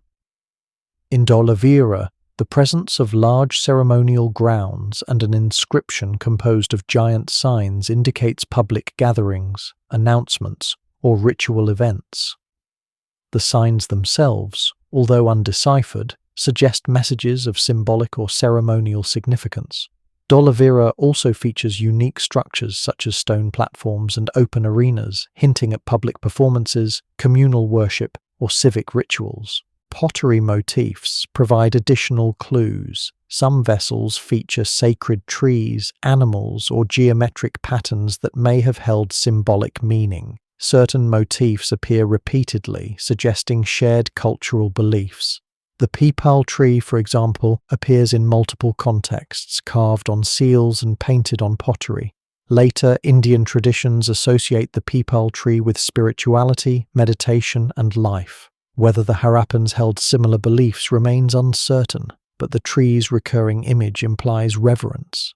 Another intriguing symbol is the unicorn, a mythical creature appearing on a large portion of Harappan seals. Its consistent depiction, often alongside ritual objects such as incense burners, suggests ceremonial or symbolic importance. Whether it represented a deity, a clan emblem, or an ideological symbol remains one of the enduring mysteries of the Indus world. Ritual objects such as terracotta incense burners, offering stands, and miniature altars indicate that domestic rituals played a role in daily life. Households may have performed small ceremonies for protection, health, fertility, or blessings. These practices highlight the intimate relationship between spirituality and everyday domestic life. Burial practices, though modest, also reveal aspects of belief. Harappans typically buried their dead in simple graves with minimal goods. Some graves contain pottery, ornaments, or tools, suggesting that families offered items they believed would support the deceased in another realm or honor their memory. The presence of grave goods indicates belief in an afterlife or some form of spiritual continuity, even if the details remain obscure. One of the most fascinating aspects of Harappan religion is its apparent decentralization. Unlike other ancient civilizations that built massive temples or monumental religious complexes, the Indus cities contain few structures that can be definitively identified as temples. Instead, ritual life appears to have been integrated into homes, public baths, small shrines, or open ceremonial spaces. This decentralized approach may reflect a spiritual worldview centered on community, nature, and everyday purity rather than on distant gods ruling from grand temples. The distribution of ritual artifacts across different regions also suggests regional variations within a shared cultural framework. Kalibangan's fire rituals differ from the water-centered practices implied by Mohenjo-daro's Great Bath. Coastal cities like Lothal may have held ceremonies connected to maritime life, trade, or local deities. Dholavira's monumental signs indicate a ritual or civic tradition distinct from that of the northern cities. These regional differences show cultural flexibility, suggesting that Harappan religion did not revolve around a single dominant deity or cult. At the same time, shared symbols such as the script, sacred animals, geometric patterns, and certain figurines reflect a unifying cultural identity. Despite regional variation, people across the civilization recognized common motifs and participated in similar rituals. This unity suggests that the Harappans shared a coherent worldview, even if its details remain hidden behind undeciphered symbols and fragmentary evidence. Another important question concerns the relationship between religious authority and civic governance. While no temples or priestly quarters have been clearly identified, the existence of ritual structures and objects suggests that spiritual specialists likely played roles in guiding ceremonies, maintaining traditions, and advising communities. These specialists may have held influence within social or civic life, even if they did not leave behind prominent monuments. The absence of grand temples raises another intriguing possibility: that the Harappans did not separate religion from daily life as sharply as some other cultures did. Rituals may have been woven into everyday activities: bathing, crafting, trade, or agriculture. Sacred symbols on seals, pottery, and buildings suggest that spirituality permeated many aspects of life. Rather than gathering in large ritual centers, communities may have participated in household rituals, seasonal festivals, and communal ceremonies in shared spaces. Among all the mysteries surrounding the Indus Valley Civilization, none captures the imagination more than its script. Thousands of inscriptions survive, etched on seals, carved on stone, marked on pottery, and impressed on tablets, yet not a single one has been definitively translated. When we gaze at these symbols today, we confront a silence that has lasted for more than 4 millennia. The script stands as one of the greatest undeciphered writing systems in the world, and its meaning remains hidden behind patterns we can recognize but cannot interpret. To understand why the script is so difficult to decipher, we must first look at the material on which it appears. Indus inscriptions are typically short, often no more than a handful of symbols arranged in a single line. The average inscription contains fewer characters than those of most early writing systems, such as Sumerian cuneiform or Egyptian hieroglyphs.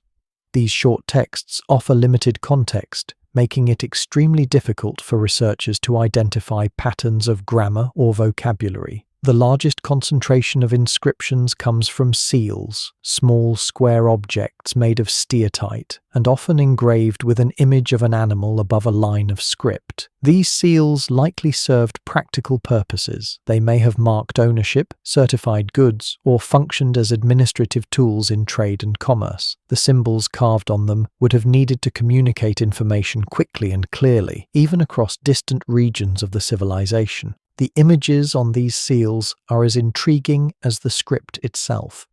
They depict bulls, buffaloes, elephants, rhinoceroses, tigers, and the famous unicorn, a one-horned creature whose identity remains debated. Some seals show composite or mythical animals, while others include ritual objects such as incense stands. The relationship between the animal images and the script is uncertain. The symbols might represent personal names, clan affiliations, occupations, or even deities. Without a clear reference, connecting image and script is speculative. The script also appears on a wide variety of objects: stone weights, copper tools, pottery sherds, bone objects, and small tablets carry inscriptions. In some cases, the symbols may have indicated measurements, ownership, or offerings. On pottery, a single symbol might mark the vessel's creator or its contents. The diversity of objects suggests that the script was integrated into daily life and administration, not restricted to ceremonial or elite purposes. One of the biggest obstacles to decipherment is the absence of long texts. In ancient Egypt, the Rosetta Stone provided a bilingual inscription that unlocked the meaning of hieroglyphs. For Mesopotamian cuneiform, thousands of clay tablets offered long narratives, administrative letters, and economic lists. Such texts allow linguists to compare patterns, identify names, and track changes in grammar. The Indus script, in contrast, offers extremely short and context-poor samples. Without lengthy inscriptions, determining sentence structure or identifying recurring phrases becomes nearly impossible. Another challenge is that we do not know what language the script represents. The Harappans may have spoken a language that left no direct descendants, or one that evolved dramatically over time. Some scholars propose that the script encodes a Dravidian language, pointing to similarities with early forms of Tamil or related languages. This theory is based on sound correspondences, cultural parallels, and geographic proximity. Other scholars argue that the script may represent an early Indo-Aryan language or a linguistic family unrelated to either group. Still others suggest that the symbols do not represent language at all, but a non-linguistic system of symbols, perhaps used for trade or ritual purposes. The debate over linguistic affiliation has been fierce. Supporters of the Dravidian hypothesis note that some Indus symbols resemble later Dravidian pictographs. They argue that certain seal motifs may represent early forms of Dravidian cultural concepts. Critics counter that the proposed parallels are speculative and that no clear phonetic system has been identified. Another theory proposes that the script is logosyllabic, similar to early Sumerian writing. In this model, some symbols represent whole words, while others represent syllables. This approach fits the brief nature of the inscriptions, but requires a large corpus of texts to identify consistent patterns. The limited length of Indus inscriptions makes it difficult to test this hypothesis. There is also the view that the script may not represent spoken language at all. According to this interpretation, the symbols may have served as a symbolic or emblematic system, more akin to heraldic or ritual signs than to writing. Proponents of this idea point out that the script appears almost exclusively in contexts involving trade or ritual objects, and that its structure lacks certain features typical of linguistic writing systems. However, many linguists argue that the high degree of internal structure and repetition strongly suggests a linguistic basis. Attempts to decipher the script have taken many forms. In the 19th and 20th centuries, early researchers attempted to match symbols with known ancient languages. When the discoveries at Harappa and Mohenjo-daro were still new, some scholars proposed connections with Sumerian, Elamite, or ancient Iranian languages. These theories faded as more inscriptions were discovered and the unique nature of the script became clearer. In the late 20th century, computer-assisted analysis opened new possibilities. Researchers used statistical models to examine the order and frequency of symbols.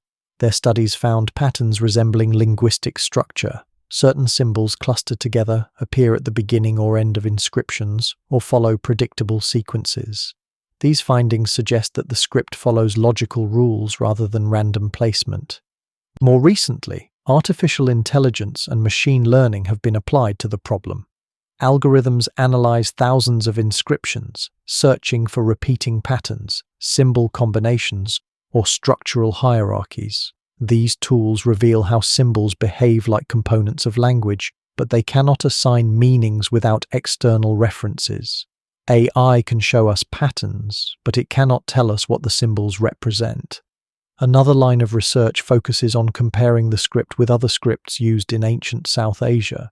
Some scholars look at Brahmi or early Dravidian scripts for echoes of Indus signs. However, chronological gaps and differences in writing styles complicate these efforts. The relationship between the Indus script and later scripts remains speculative. Some of the most promising breakthroughs have come from excavation contexts.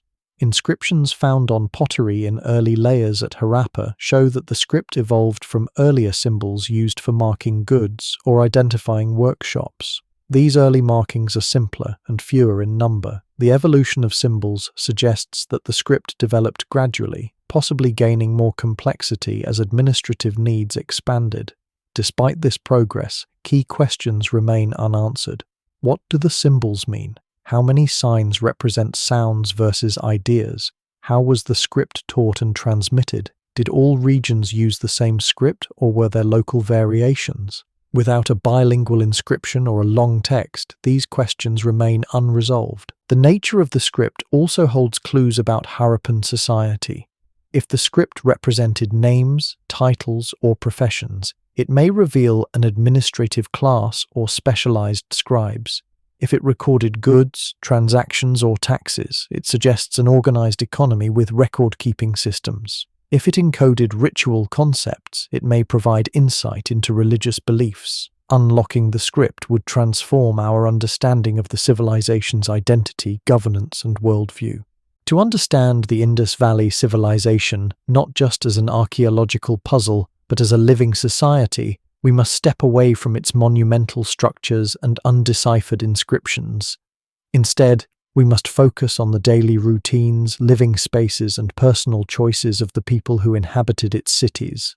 Harappa, Mohenjo-daro, Dholavira, Lothal, and many other settlements were not merely administrative or economic hubs. They were home to thousands of individuals whose lives unfolded in crowded streets, bustling workshops, and intimate domestic spaces. This section explores what daily life may have looked like for those who lived in the heart of the mature Harappan world. The layout of Harappan cities provides the first clues. Residential areas were divided into neighborhoods of varying sizes, often separated by roads or lanes running in straight lines. Houses were constructed using standardized baked bricks, reflecting both practical skill and cultural consistency. Walls were thick, ceilings likely flat, and many homes featured internal courtyards that provided light, ventilation, and a private outdoor space. Courtyards also allowed families to perform tasks such as drying grains, preparing food, or crafting household items without the need to occupy public streets. Inside these houses, rooms were arranged for specific functions. Some rooms served as living quarters, others as kitchens or storage areas. A number of houses included bathing platforms with carefully laid bricks that allowed water to drain into street-level channels. This attention to sanitation underscores the Harappans' emphasis on hygiene and comfort. In contrast to many ancient civilizations where bathing facilities were limited to elites or special structures, the Indus people incorporated bathing spaces into everyday homes, suggesting that cleanliness was a widespread cultural expectation. Wells played a crucial role in daily life. Many houses had private wells, giving families direct access to fresh water. Public wells were also common, providing water for those without private sources and serving as social gathering spots. The presence of so many wells shows how essential water was to urban living, used for drinking, cooking, cleaning, and ritual activities. The consistent availability of water allowed these cities to sustain dense populations without relying solely on river access. As families moved through their day, the streets themselves became extensions of the home. Wide main streets accommodated carts and traders, while narrow alleys connected residential blocks.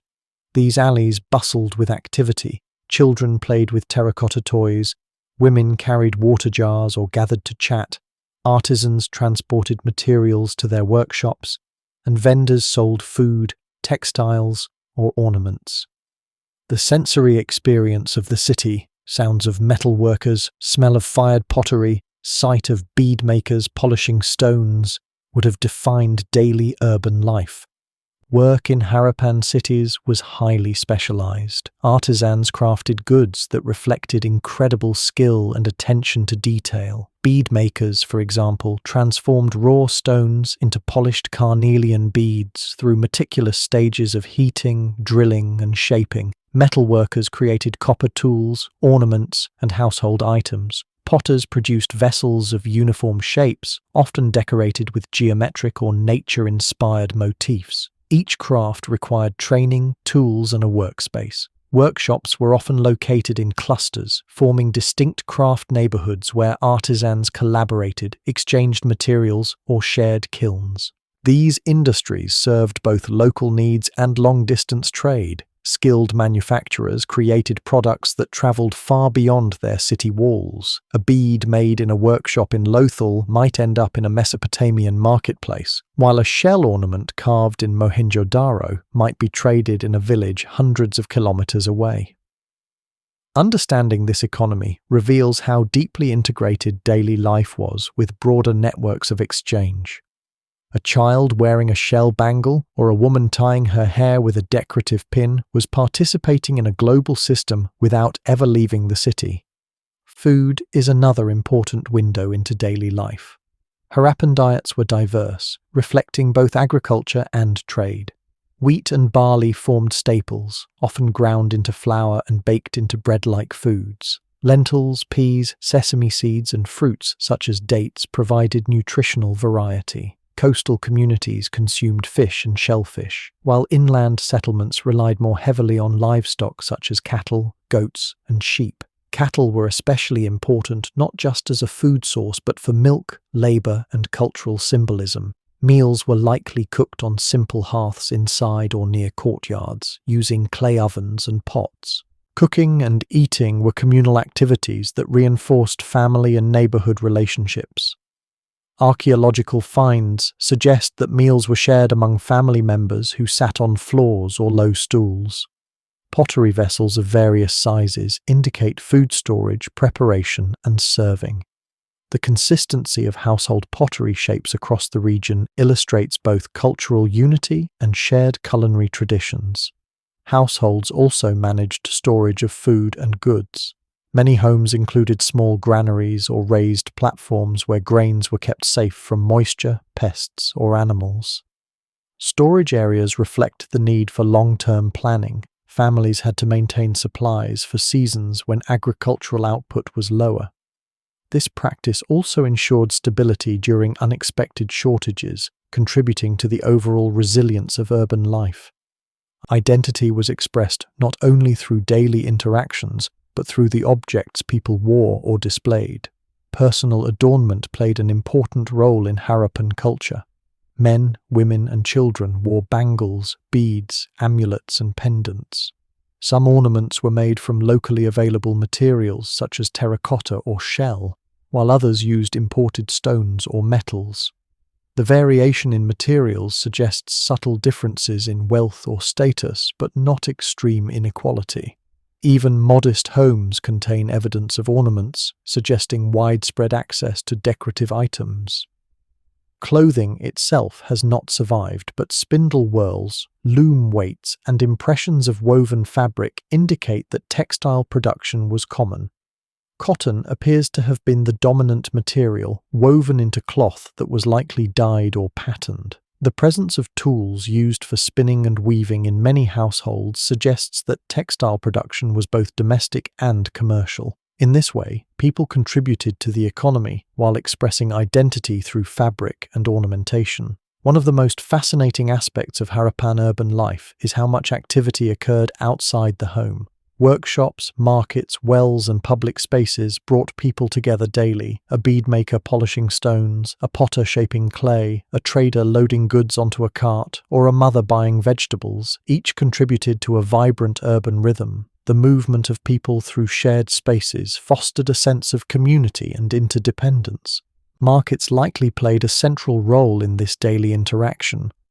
Although no dedicated marketplace structures have been identified, the density of shops and workshops near major streets suggests lively commercial zones. Traders sold pottery, textiles, fish, spices, tools, and ornaments. Farmers from surrounding villages may have arrived with fresh produce or dairy products. In return, they acquired crafted goods or household items. These exchanges reinforced the economic ties between urban and rural communities. Children experienced the city in their own way. Terracotta toys found across many sites reveal the imaginative world of Harappan youth. Miniature carts, whistles, spinning tops, animal figurines, and dolls suggest playful activity and social learning. Children may have mimicked adult roles, driving miniature carts, playing with animal figures, or pretending to cook. Toys served not only as entertainment, but also as tools for understanding the world around them. Despite the lack of large temples or monumental palaces, religion and ritual were woven into everyday urban life. Household altars or small shrines may have been common, though few clear examples survive. People may have performed simple offerings, lit incense, or placed figurines in corners of their homes. Rituals associated with water, fire, or fertility likely occurred in domestic spaces or local community areas. These practices would have reinforced shared beliefs and contributed to a collective identity within each neighborhood. Community life also involved festivals, seasonal rituals, and gatherings. Although direct evidence is limited, the presence of large open spaces in cities such as Dholavira suggests gathering areas for public events. Seasonal changes, such as harvests, monsoon rains, or new trade expeditions, may have been marked by communal activities. These events would have strengthened social bonds and allowed residents to celebrate shared accomplishments. The work-life balance in Harappan cities was shaped by environmental rhythms. During cooler months, outdoor activities such as farming, construction, and long-distance trade intensified. During hotter seasons, people may have worked indoors or relied on shaded courtyards. The daily schedule likely revolved around the rising and setting of the sun, with mornings dedicated to work, afternoons to household tasks, and evenings to socializing with neighbors or extended family. Travel within the city reflected clear distinctions between public and private space. Residential areas offered privacy and security, while workshops and markets offered interaction and exchange. The well-planned layout ensured that movement was efficient but also structured. Streets channeled people toward different zones, preventing overcrowding and maintaining order. This organization reveals how civic planning shaped the lived experience of urban residents. While much about Harappan identity remains mysterious due to the undeciphered script, material culture reveals shared tastes, values, and aesthetics. The consistent use of geometric designs, animal motifs, and stylized patterns suggests a unified artistic tradition. Objects served both practical and symbolic purposes, blending utility with beauty. For the Harappans, identity was expressed through the things they made, wore, and used daily. Daily life was also shaped by relationships with the natural world. Rivers provided water, fish, silt, and transportation routes. Fertile soils supported agriculture. Seasonal changes influenced work and food availability. The presence of animals, both domestic and symbolic, shaped spiritual beliefs and everyday tasks. This connection to nature was reflected in ornaments, rituals, pottery motifs, and seal designs. By the height of the mature Harappan period, the Indus Valley Civilization had expanded across a vast landscape, stretching from the highlands of Baluchistan to the shores of the Arabian Sea, and from the plains of Punjab to the deserts of Kutch and Rajasthan. This enormous spread created a tapestry of diverse environments, each shaping the character of local settlements. Yet, despite these differences, a shared cultural framework, visible in bricks, seals, weights, pottery, and city planning, connected distant regions into a cohesive civilization. Understanding this unity within diversity is essential for appreciating the full depth of the Indus world. Each major city had its own identity, economy, and architectural style, shaped by geography, available resources, and historical development. The civilization did not revolve around a single capital or ruling dynasty. Instead, it formed a network of regional centers, each contributing to a cultural whole that functioned through collaboration, trade, and mutual influence. Among these centers, Harappa stands as one of the earliest and most enduring urban hubs. Located along the Ravi River, Harappa occupied a strategic position in the northern core of the civilization. Archaeological evidence reveals multiple occupational layers, showing that the city evolved over centuries. Its distinctive mounds housed residential areas, craft workshops, and administrative spaces. Harappa's location made it a gateway between the core Indus region and the distant communities of the northwest. Goods such as gemstones, metals, and agricultural produce likely passed through its markets, integrating northern networks with the broader Harappan economy. Harappa's architectural features reflect its regional context. Large mud brick platforms, open courtyards, and multi-room houses demonstrate a robust tradition of construction adapted to seasonal changes. The city's layout, though consistent with Harappan planning principles, includes unique features such as large circular structures whose purpose remains uncertain. These may have been storage facilities, ritual spaces, or administrative buildings. Their presence reminds us that even within a unified culture, cities developed distinctive elements aligned with local needs and traditions. If Harappa represents the northern character of the Indus world, Mohenjo-daro serves as the archetype of its southern heartland. Situated near the Indus River in present-day Sindh, Mohenjo-daro was among the largest and most elaborate cities of the civilization. Its raised citadel, wide boulevards, dense neighborhoods, and sophisticated drainage system highlight an advanced urban culture. Yet Mohenjo-daro also possessed features not seen elsewhere. The Great Bath, for example, remains unmatched in scale or design across the civilization, suggesting a special ritual or civic function unique to the city. Mohenjo-daro's architecture reflects its proximity to the Indus floodplain.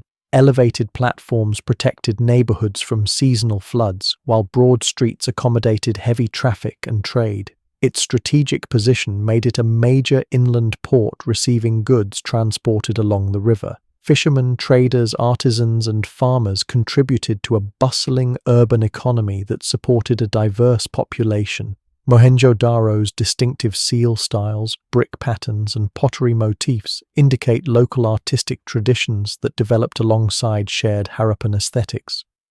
Moving westward, Dholavira stands out as one of the most distinctive cities of the civilization.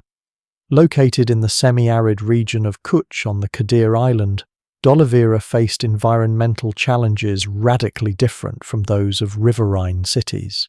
Instead of benefiting from constant river flow, its residents confronted seasonal rains and periods of drought.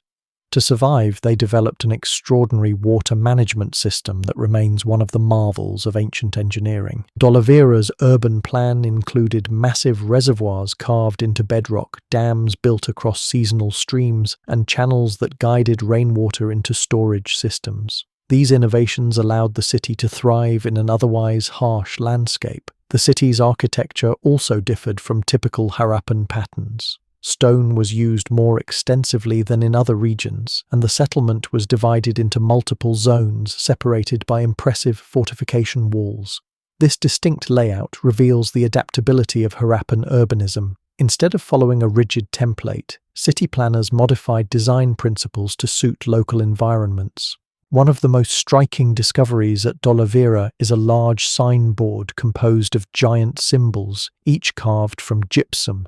This inscription, placed above an entrance, likely conveyed information of great importance, perhaps the name of the city, a deity, or a civic message. Though undeciphered, the signboard demonstrates the prominence of visual communication in Dholavira and suggests a civic identity expressed through public display. Lothal, located in Gujarat near the Gulf of Khambat, represents yet another regional specialization. Unlike inland cities, Lothal was oriented toward maritime trade. Archaeologists uncovered a large basin that has long been interpreted as a dockyard, though its exact function remains debated. Regardless of whether it served as a dock, the structure indicates Lothal's close relationship with water-based commerce.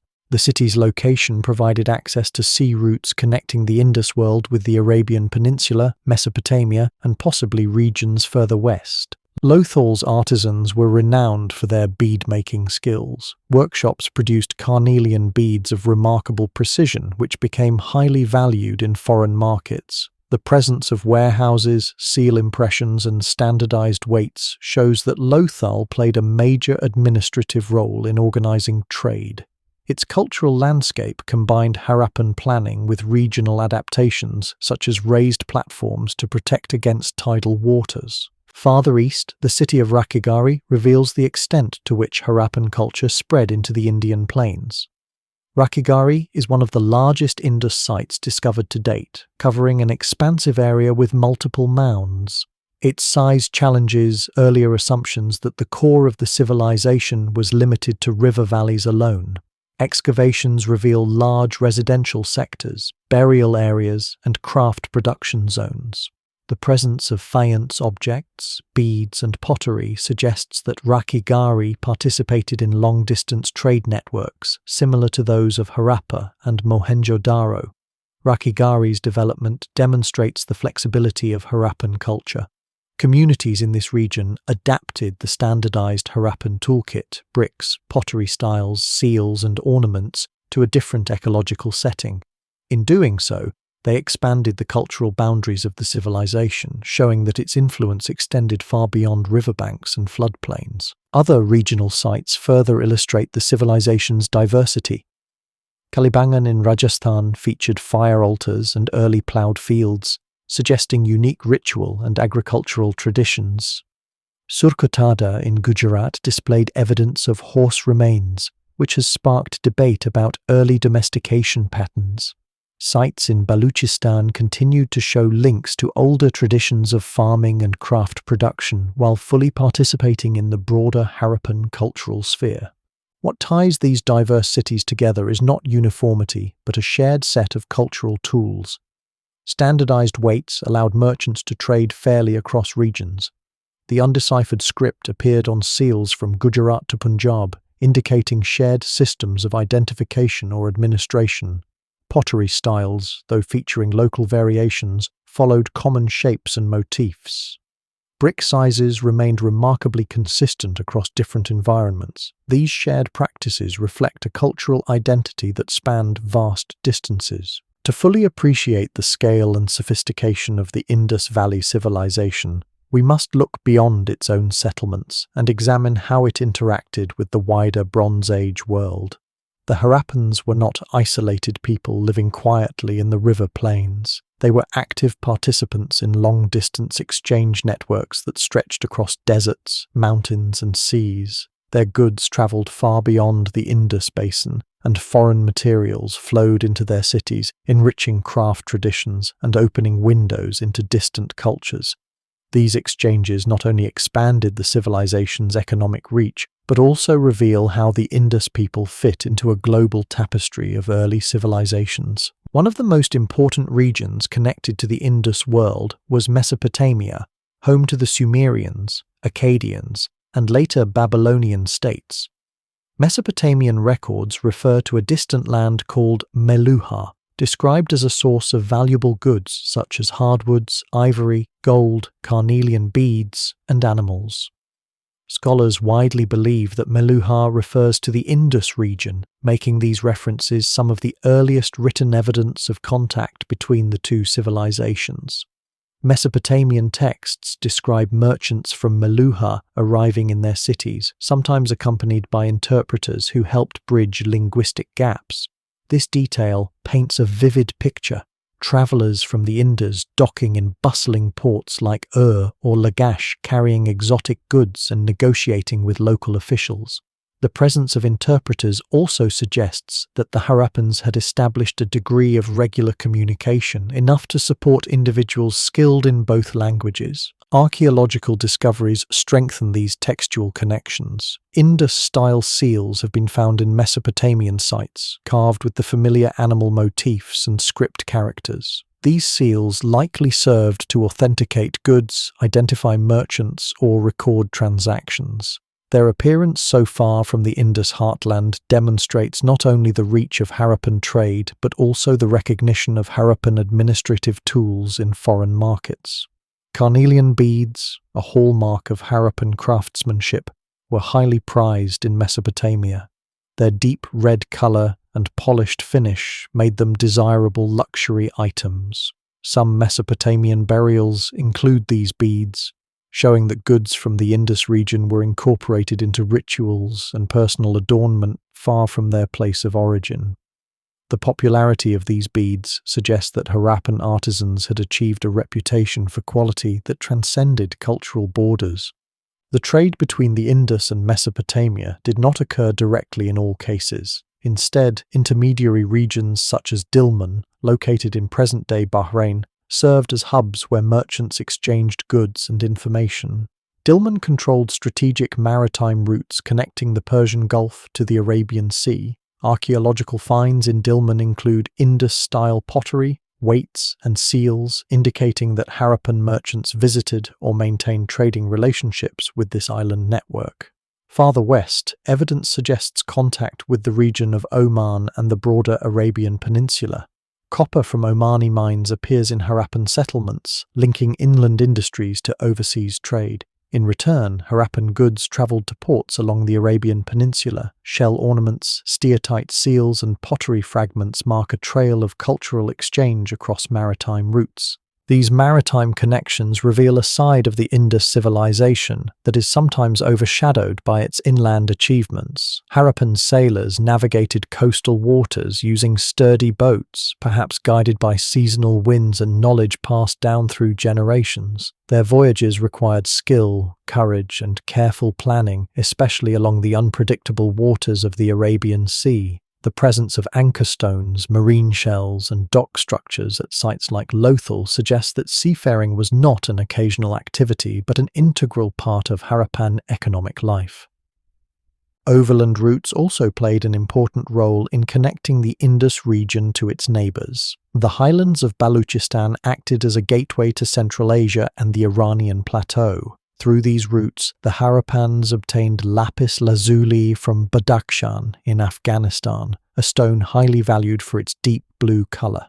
This precious material appears in Harappan beads and ornaments, showing that long-distance trade reached even the far edges of Central Asia. These overland trade routes carried more than just goods. They facilitated cultural exchanges, shared technologies, and introduced new ideas into the Indus world. For example, the use of bronze tools in Harappan cities may have benefited from knowledge or materials acquired through interaction with highland cultures. In return, Harappan pottery styles and ornaments influenced neighbouring communities, leaving traces of their cultural footprint across wide territories. Beyond trade, the Indus civilization played a role in shaping the diplomatic and cultural landscape of the Bronze Age. While there is no clear evidence of military campaigns, royal alliances, or political treaties, the economic presence of the Indus people in foreign lands suggests peaceful interactions driven by mutual benefit. This contrasts with the political histories of contemporary civilizations, which often highlight war, conquest, and rivalry. The Harappans, by comparison, appear to have relied on trade, negotiation, and cultural exchange rather than military power. These interactions also highlight the complexity of identity within the Indus world. Merchants who travelled abroad would have encountered unfamiliar languages, customs, and systems of governance. They adapted to new environments, navigated foreign markets, and brought back stories of distant lands. Their experiences likely influenced cultural ideas within the Indus region, enriching local traditions and shaping perceptions of the broader world. The flow of goods into Harappan cities also reveals much about their economic and cultural priorities. Copper, lapis lazuli, turquoise, marine shells, and high-quality timber were imported for crafting tools, ornaments, and ritual objects. These materials enriched the lives of artisans and reinforced the connection between local production and foreign exchange. In turn, the export of cotton textiles, beads, and luxury items shaped foreign perceptions of the Indus civilization as a source of fine goods. These international connections also raise questions about how the Harappans perceived themselves. Did they see their civilization as part of a wider world? Or did they view foreign lands simply as distant markets supplying materials and buying their wares? Without deciphered texts, the Harappans' own understanding of their place in the world remains unknown. All we can infer comes from material culture and the patterns of exchange visible in the archaeological record. Yet another dimension of external interaction concerns cultural influence. While the Harappans left a clear mark on regions like Dilmun and Oman, the reverse influence on Harappan society remains debated. Some scholars propose that foreign symbols, artistic motifs, or technologies found their way into the Indus region, subtly shaping local traditions. For example, certain pottery shapes or decorative styles may reflect imported ideas. However, the overall cultural continuity across Harappan sites suggests that external influences were incorporated selectively, without altering the core identity of the civilization. This ability to absorb foreign ideas while retaining cultural coherence demonstrates a balance between openness and stability. The Indus civilization was neither strictly inward-looking nor driven by aggressive expansion.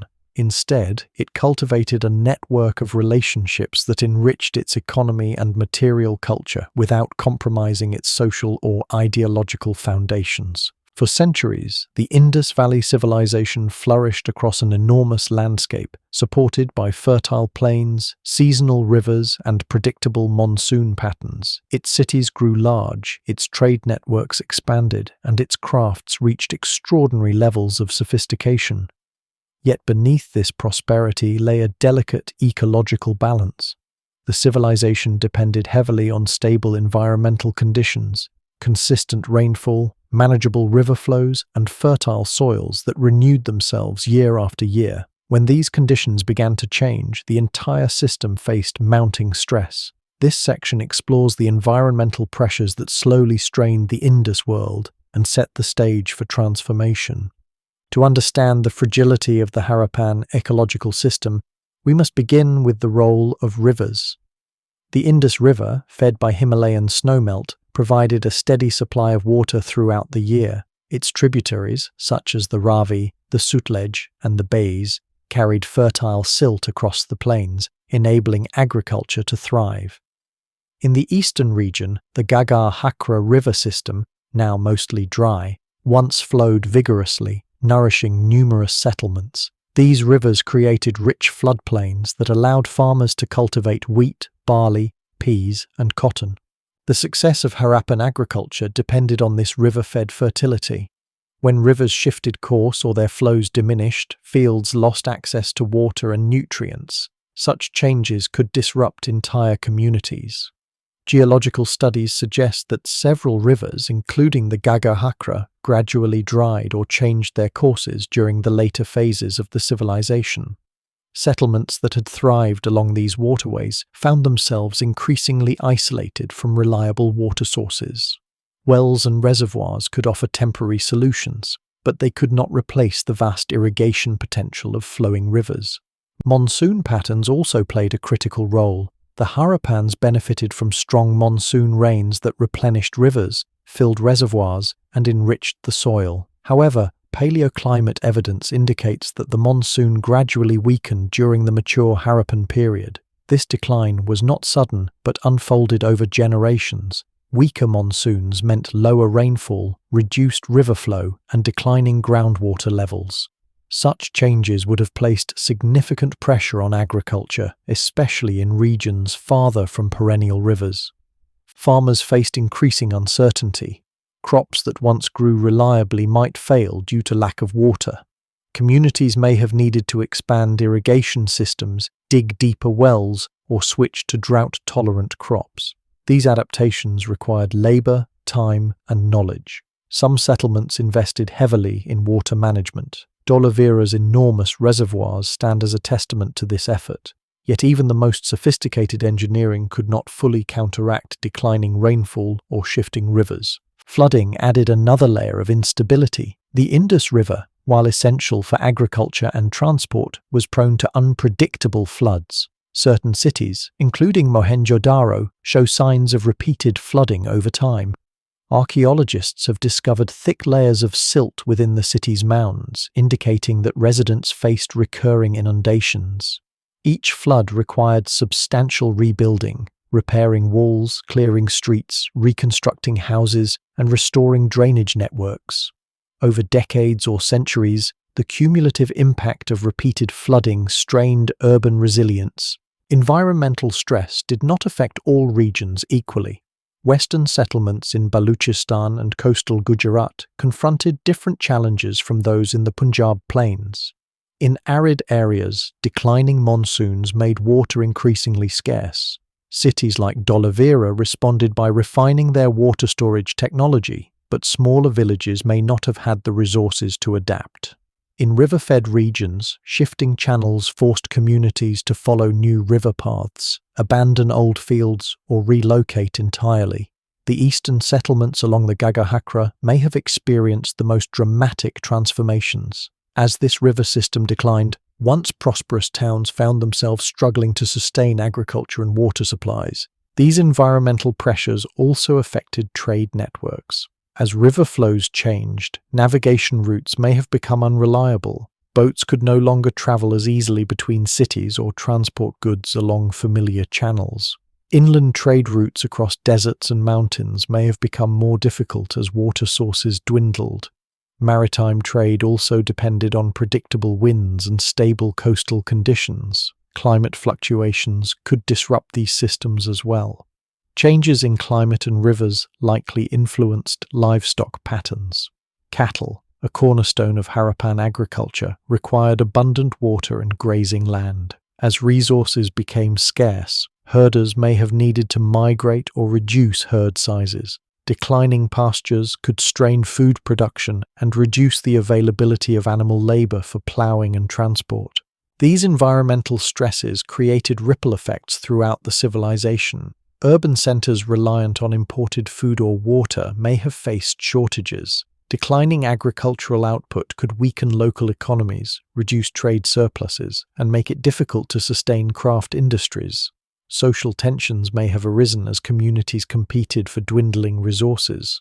While the Indus civilization shows little evidence of warfare, internal pressures may have manifested in more subtle ways. Shifts in leadership, migration, or changes in settlement patterns. Archaeological evidence from several cities reveals signs of gradual decline rather than abrupt collapse. In Mohenjo-daro, for example, rebuilding phases overlap with evidence of deteriorating infrastructure. Streets become less well maintained. Bricks vary more in size, and public works show signs of reduced coordination. These patterns suggest that as environmental stresses increased, the capacity of civic authorities, or communal systems, to manage large-scale projects diminished.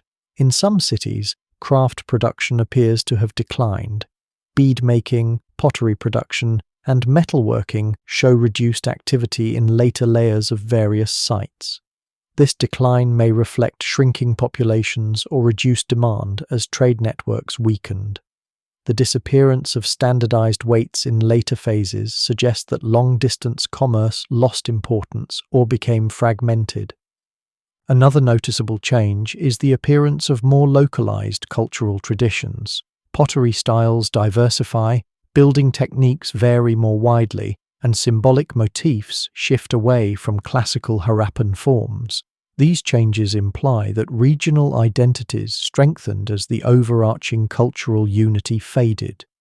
Environmental pressures likely accelerated this fragmentation by isolating settlements and forcing communities to prioritize immediate survival over maintaining broader cultural connections. The drying of the Gagga-Hakra system may have played a particularly significant role in reshaping the civilization.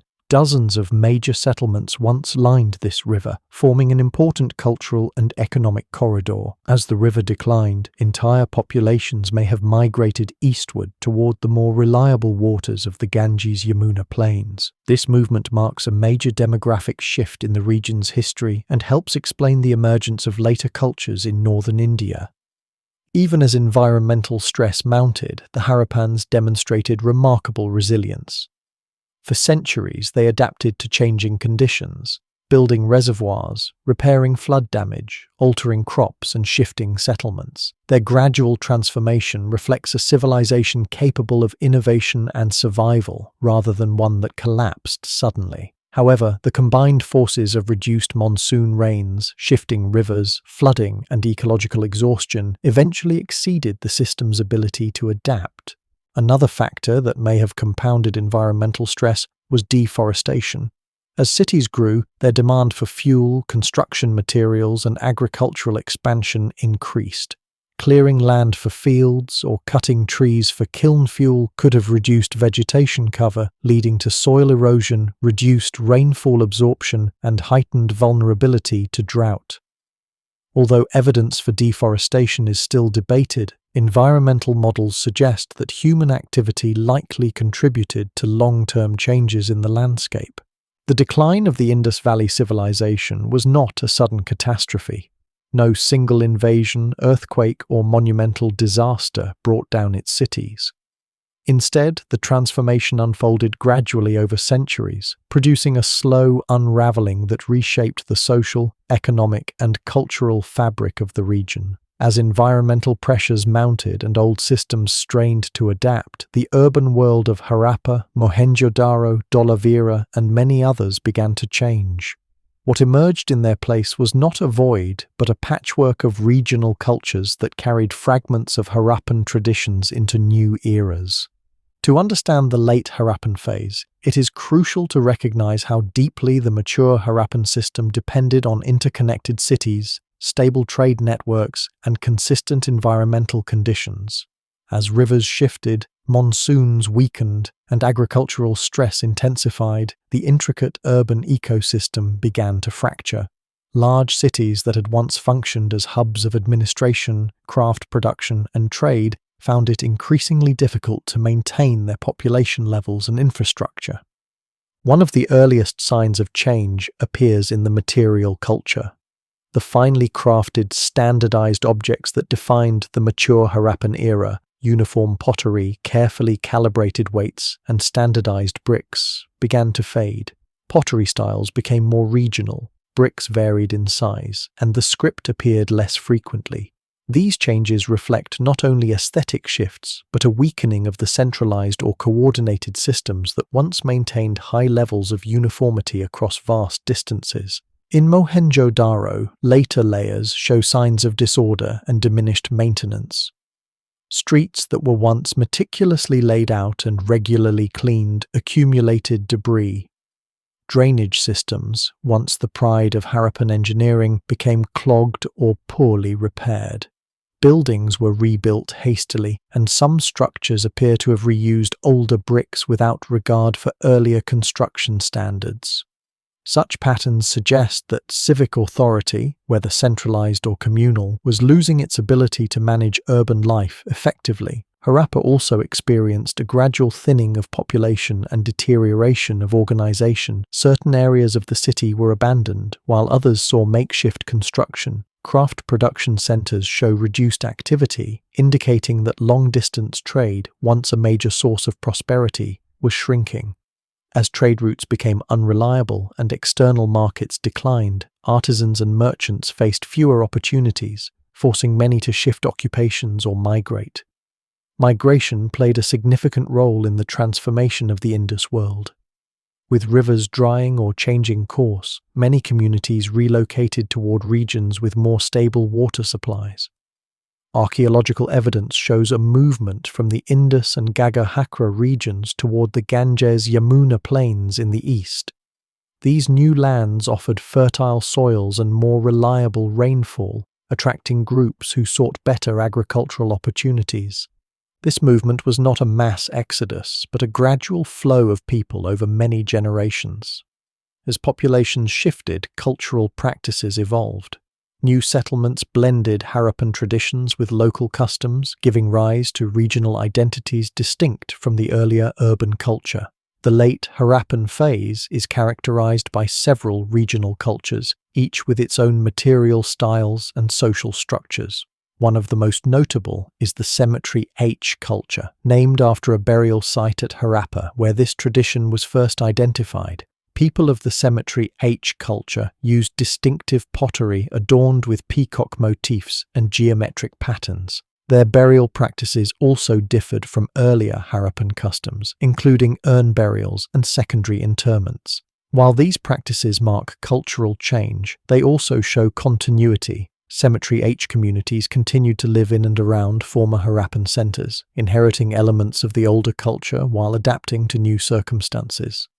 Another important regional tradition emerged in Gujarat, where settlements such as Rangpur, Lothal, and Surkotada continued to flourish even as northern cities declined. The Gujarati Harappans adapted to local environments by shifting towards small-scale agriculture, pastoralism, and regional trade.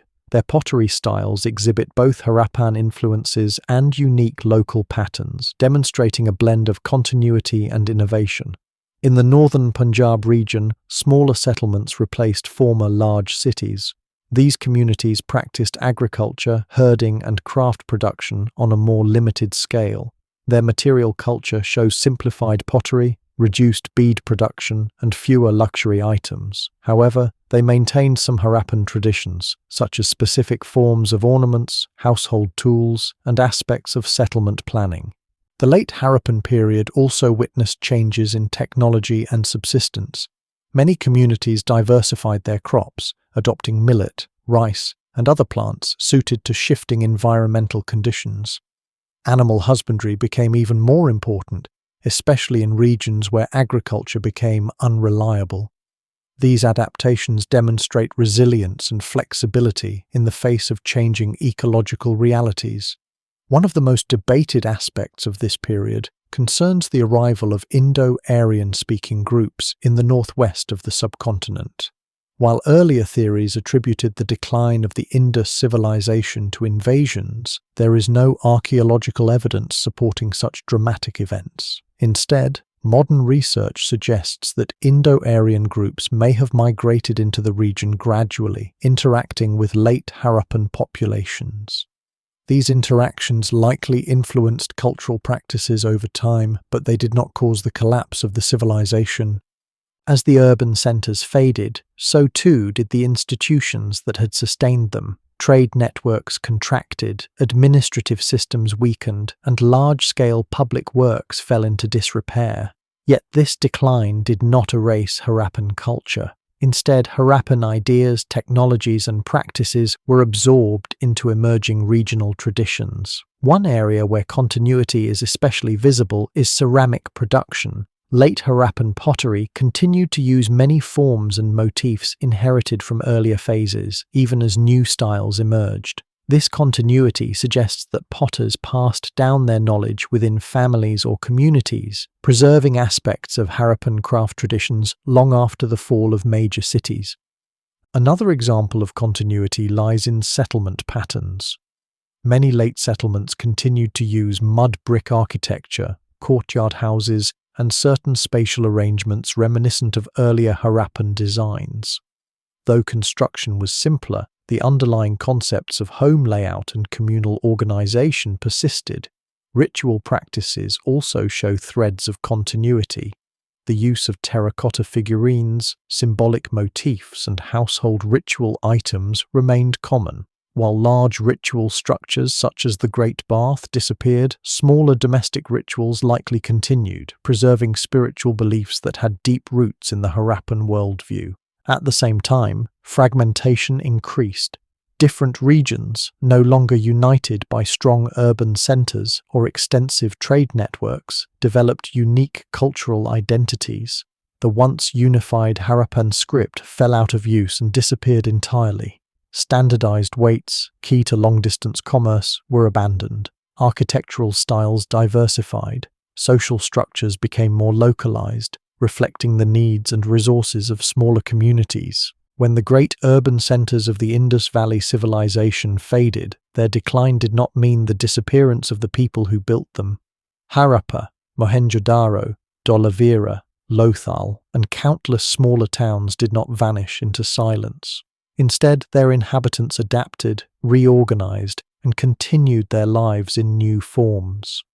The late Harappan era was not an ending, but a gradual transformation that carried elements of the civilization into later cultural traditions. This period, spanning many centuries, reveals how memory, skills, and social practices survived long after the bricks of the great cities began to crumble.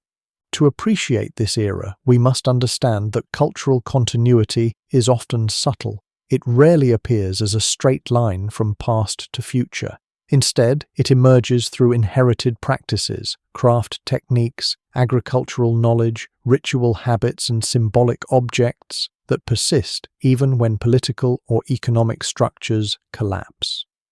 In the case of the Indus civilization, these continuities survived through small villages, pastoral communities, and emerging regional cultures. One of the clearest continuities lies in settlement patterns. After the decline of major cities, many former urban regions saw the rise of smaller villages and towns. These settlements often reused the locations of older Harappan sites, taking advantage of established water sources, fertile soils, and accessible trade routes. Houses were simpler than their urban predecessors, yet their layouts still reflected earlier traditions. Rectangular rooms, open courtyards, and mud brick construction. Even in a more modest form, the spatial logic of Harappan domestic architecture lived on. Pottery offers another strong thread of continuity. During the late Harappan period, Pottery styles diversified across regions, but many retained elements of earlier Harappan designs. Vessels continued to display geometric patterns, painted lines, and shapes derived from earlier forms, while the fine standardized pottery of the urban phase gave way to more localized production. Certain motifs persisted. This persistence suggests that potters continued to use techniques, tools, and aesthetic principles passed down through generations. Craft traditions also endured. Even as large-scale craft workshops declined, local artisans maintained bead-making, pottery, textile spinning, and metalworking. These crafts were essential to daily life and carried cultural significance. In some regions, such as Gujarat, bead-making remained a specialized craft long after the fall of major urban centers. Carnelian beads, once central to Harappan trade networks, continued to appear in local contexts. Their presence reflects both the enduring value placed on ornaments and the survival of ancient technologies. The survival of agricultural practices further demonstrates continuity. The crops cultivated by the Harappans, wheat, barley, sesame, peas, and various millets, remained staples of many regional communities. In eastern regions, communities migrated toward the Ganges-Yamuna plains, adapting their agricultural knowledge to new soils and climate conditions. As rice cultivation became more prominent in later centuries, a blend of old and new farming traditions shaped emerging societies. The basic rhythm of village life, sowing, harvesting, storing, and preparing food, carried forward much of the practical wisdom established in the Harappan era. Ritual practices and symbolic traditions also show traces of Harappan influence. Terracotta figurines, often associated with fertility or domestic rituals, continued to appear in late Harappan and post-Harappan contexts. Although their forms changed, their function within households seems consistent. Small altars, offerings, and ritual objects indicate that people preserved certain spiritual habits, even when larger urban-scale ritual centers disappeared. Some symbols appear to bridge the gap between Harappan and later cultural traditions. The reverence for certain animals, bulls for example, remains visible in later South Asian cultures. Bull motifs, once prominent on Harappan seals and pottery, reappear in regional iconography for centuries afterward. Similarly, the sacred significance of water and ritual bathing, seen in structures like the Great Bath, may have influenced later practices, including ritual ablutions in religious traditions of the subcontinent. The continuity of religious ideas remains the most debated aspect of post-Harappan culture. Without deciphered texts, scholars must rely on material evidence, which provides clues but not definitive answers. Some researchers propose that certain Harappan symbols, such as the seated, horned figure often called the Proto-Pashupati, might have distant echoes in later spiritual traditions. Others caution that these similarities may be coincidental. What is clear is that the region's spiritual landscape did not begin anew after the decline of urban centers. It evolved, absorbing older ideas and blending them with new influences introduced through migration, trade, and internal development. The spread of populations into new regions played a crucial role in shaping the future cultural landscape. As the Gagar-Hakra system dried and settlements dispersed eastward, people carried their traditions with them. These migrants contributed to the cultural mosaic of northern India, where new languages, ritual practices, and social structures were taking shape. Their interactions with incoming groups, including early Indo-Aryan-speaking communities, shaped the cultural foundations of later historical periods. This interaction between late Harappan communities and Indo-Aryan groups has sparked ongoing scholarly debate. Older theories of an invasion destroying the Indus civilization have been largely discredited by archaeological evidence. Instead, the interactions appear gradual and complex. Migrating Indo-Aryan groups likely encountered existing populations with established agricultural systems, craft traditions, and symbolic practices. Over time, elements of these older traditions blended with new linguistic and ritual frameworks, creating hybrid cultures that would eventually contribute to the formation of Vedic and later Indian traditions. DNA research has added new perspectives to this discussion. Genetic studies reveal that the Harappans were part of a diverse ancestral pool connected to multiple ancient populations within South Asia and beyond. These studies also indicate population mixing across centuries, supporting the idea of cultural continuity rather than abrupt displacement. While genetics cannot reveal cultural practices or language, it provides insight into long-term population movements and interactions that shaped the region. The continuity of measurement systems offers another interesting thread. Although standardized Harappan weights declined after the urban collapse, later cultures continued to use weight stones and measurement tools influenced by earlier prototypes. This suggests that economic practices, even when simplified, retained structural ideas rooted in Harappan norms. Such continuities highlight how deeply ingrained administrative habits can persist long after political or urban frameworks dissolve. In some regions, late Harappan settlements developed unique characteristics that reflect both inheritance and innovation. For example, painted grey ware cultures in northern India show pottery styles distinct from Harappan traditions, but incorporate certain shapes and functional forms that suggest deep cultural memory. The coexistence of new ceramic traditions alongside older ones indicates a period of experimentation and transition rather than complete cultural replacement.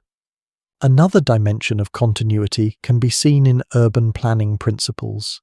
Later, historical cities in the subcontinent often exhibit grid-like patterns, drainage systems, and well-based water management. While these practices may have been reinvented independently, the persistence of such ideas in regions once dominated by Harappan influence raises the possibility of conceptual inheritance. The cultural knowledge embedded in Harappan urbanism did not disappear entirely. It may have informed the later development of settlements, even in simplified or altered forms. Memory of the great cities themselves may also have endured. Later literary traditions in South Asia speak of ancient cities that rose and fell, of mysterious ruins and forgotten peoples. While these stories cannot be linked directly to the Harappans, they reflect a cultural consciousness shaped by long memories of earlier civilizations. The massive mounds of Harappa and Mohenjo-daro, visible long after they were abandoned, must have impressed the people who lived nearby. Their presence may have sparked myths, stories, or spiritual associations that subtly influenced later cultural narratives.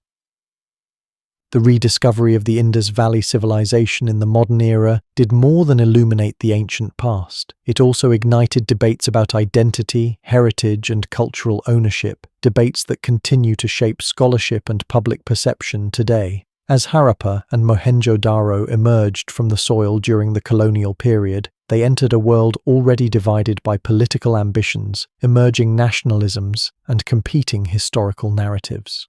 The result was an entanglement between archaeology and identity that influenced how the civilization was interpreted and understood. When Sir John Marshall announced the discovery of a Bronze Age civilization in the Indus region, the news took the academic world by surprise. Until then, most scholars assumed that South Asia's earliest complex society was the Vedic tradition, known through ancient Sanskrit texts. The revelation that an entirely different civilization, older, urban, and technologically advanced, had flourished long before the earliest Vedic hymns challenged existing historical assumptions. This discovery disrupted prevailing colonial narratives, which often framed South Asian civilization as derivative or secondary to those of Mesopotamia or Egypt. Instead, Harappa and Mohenjo-daro demonstrated that South Asia had been home to an indigenous civilization of remarkable sophistication. However, the colonial context shaped how these findings were interpreted. British scholars often emphasized the mystery of the Indus script and the supposed disappearance of the Harappan people, framing the civilization as disconnected from later South Asian history. This approach aligned with broader colonial ideologies that sought to portray ancient India as fragmented and its cultural continuity broken, thereby justifying colonial intervention as a form of restoration. The narrative of a lost civilization, brilliant yet extinct, fit neatly into these frameworks, even though archaeological evidence suggested continuities between Harappan traditions and later cultures. The rise of nationalist movements in the 20th century introduced new layers of interpretation. As India and Pakistan moved toward independence, the Indus Valley Civilization became a symbol of deep historical roots and cultural pride. Different groups sought to claim the civilization as part of their identity, often drawing connections, sometimes strong, sometimes tenuous, between ancient Harappans and modern populations. In India, some scholars and nationalists emphasized continuity between the Harappan world and later South Asian traditions. They argued that the Indus people were ancestors of modern Indians and that elements of the civilization survived in Hindu culture. Symbols such as the seated horned figure found on seals were interpreted as early forms of later deities. Motifs like the peepal tree or rituals involving water were linked to contemporary religious practices. While some of these continuities are plausible, others reflect a desire to establish an unbroken lineage from antiquity to modern identity, a lineage more ideological than archaeological. In Pakistan, the Indus Civilization became a central part of national heritage soon after independence. Since most of the major sites, including Mohenjo-daro, Harappa, and Kot Diji, fell within Pakistani borders, the young nation embraced the civilization as a source of historical legitimacy. Museums, educational materials, and cultural institutions highlighted the achievements of the Indus people. Pakistan positioned itself not only as the custodian of these ancient cities, but also as the inheritor of their legacy. These parallel claims, Indian cultural continuity on one side, Pakistani territorial ownership on the other, created a complex landscape in which the Indus Valley Civilization became a shared yet contested heritage. This complexity deepened as linguistic and ethnic identities entered the conversation. Some scholars proposed that the Harappan people spoke a Dravidian language, suggesting connections to Tamil-speaking populations in southern India. This interpretation sparked debates within India, where different linguistic communities held different stakes in the narrative. Others argued for Indo-Aryan connections, attempting to link the Harappan script to early Sanskrit or Vedic traditions. These arguments often reflected broader political and cultural agendas, seeking to reinforce particular historical claims. In reality, the undeciphered nature of the script leaves linguistic affiliation uncertain, and archaeological evidence suggests that cultural changes in the region were gradual and multifaceted, not the result of abrupt invasions or replacements. One of the most contentious debates involves the so-called Aryan migration or invasion theory. In the early 20th century, some scholars proposed that nomadic Indo-Aryan-speaking groups from Central Asia had migrated into the subcontinent and contributed to the decline of the Indus civilization.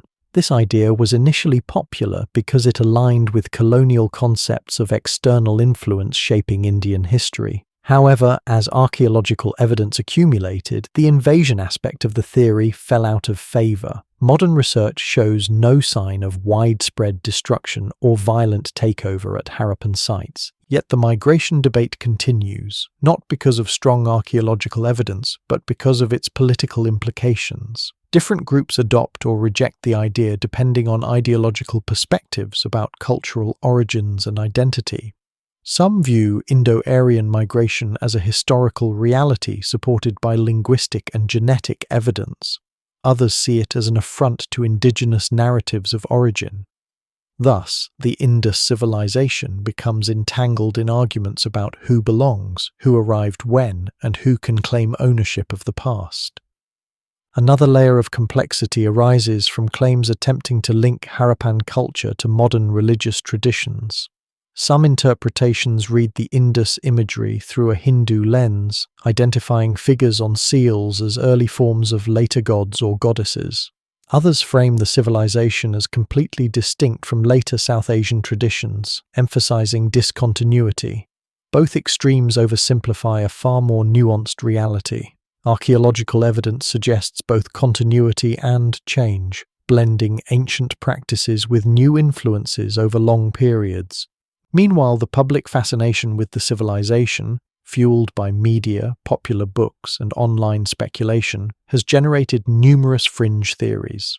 Some claim that the Harappans possessed advanced technology far beyond what archaeology indicates. Others suggest connections to lost continents, extraterrestrial visitors, or mythical civilizations such as Atlantis. While entertaining, these ideas distract from genuine scholarly efforts and often overshadow the real achievements of the Indus people. Competing narratives also shape policies and funding for archaeological research.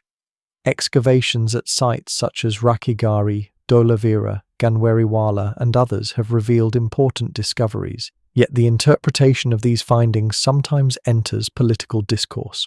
For example, the discovery of large settlements in Haryana and Gujarat has been used to argue for greater Indianness of the civilization, while Pakistani scholars emphasize Mohenjo-daro's scale and significance.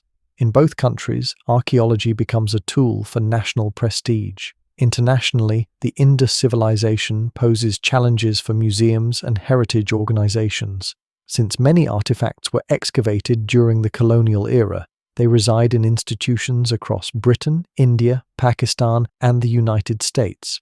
Questions of rightful ownership occasionally arise, connecting ancient artifacts to modern political realities. For more than a century, archaeology alone carried the weight of interpreting the Indus Valley Civilization. Excavations, pottery fragments, architectural ruins, and long-buried artifacts formed the foundation of our understanding. Yet, as remarkable as these discoveries were, they could not answer many of the civilization's deepest questions. Who were the Harappans? Where did they come from? In recent decades, new scientific tools, DNA analysis, isotopic testing, climate reconstruction, satellite imaging, chemical residue analysis, and advanced dating techniques have begun to challenge old assumptions and generate fresh insights. These technologies do not replace archaeology, but they amplify it, providing evidence invisible to the naked eye and revealing stories buried far beneath the surface. One of the most transformative fields has been archaeogenetics, the study of ancient DNA. For many years, scholars doubted whether DNA could be recovered from South Asia's hot, humid environment, which accelerates the degradation of organic material. But breakthroughs in laboratory techniques finally made it possible to extract genetic material from human remains at Rakhigarhi and other Harappan sites. These results, though limited in number, offer unprecedented insight into the ancestry and population structure of the Indus people. Genetic studies indicate that the Harappans were part of a diverse ancestral mix composed of ancient South Asian hunter-gatherers and groups connected to early Iranian agriculturalists. This blend reflects deep interactions long before the urban phase of the civilization. The findings suggest that farming in the region developed through a combination of local innovation and connections with neighboring populations, rather than being imported wholesale from distant regions. This challenges early theories that relied on simplistic models of agricultural diffusion or population replacement. Even more intriguing are the clues about later population movements. Genetic data reveal that there was no significant influx of outside groups into Harappan cities during their peak period.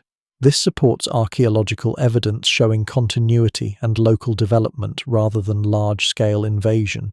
Over later centuries, however, population mixing increased, consistent with patterns of migration and cultural blending during the late Harappan and early Vedic periods.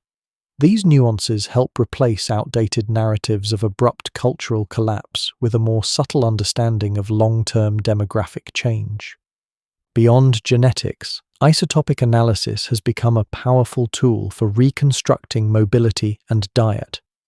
By analyzing the chemical signatures in teeth and bones, scientists can determine where individuals grew up and what kinds of foods they consumed. Studies on Harappan remains reveal diverse mobility patterns. Some individuals grew up in the same settlements where they were buried, while others moved across regions during their lifetimes. This suggests that Harappan society was not static. People migrated for trade, marriage, seasonal labor, or other reasons. Isotopes also provide clues about diet.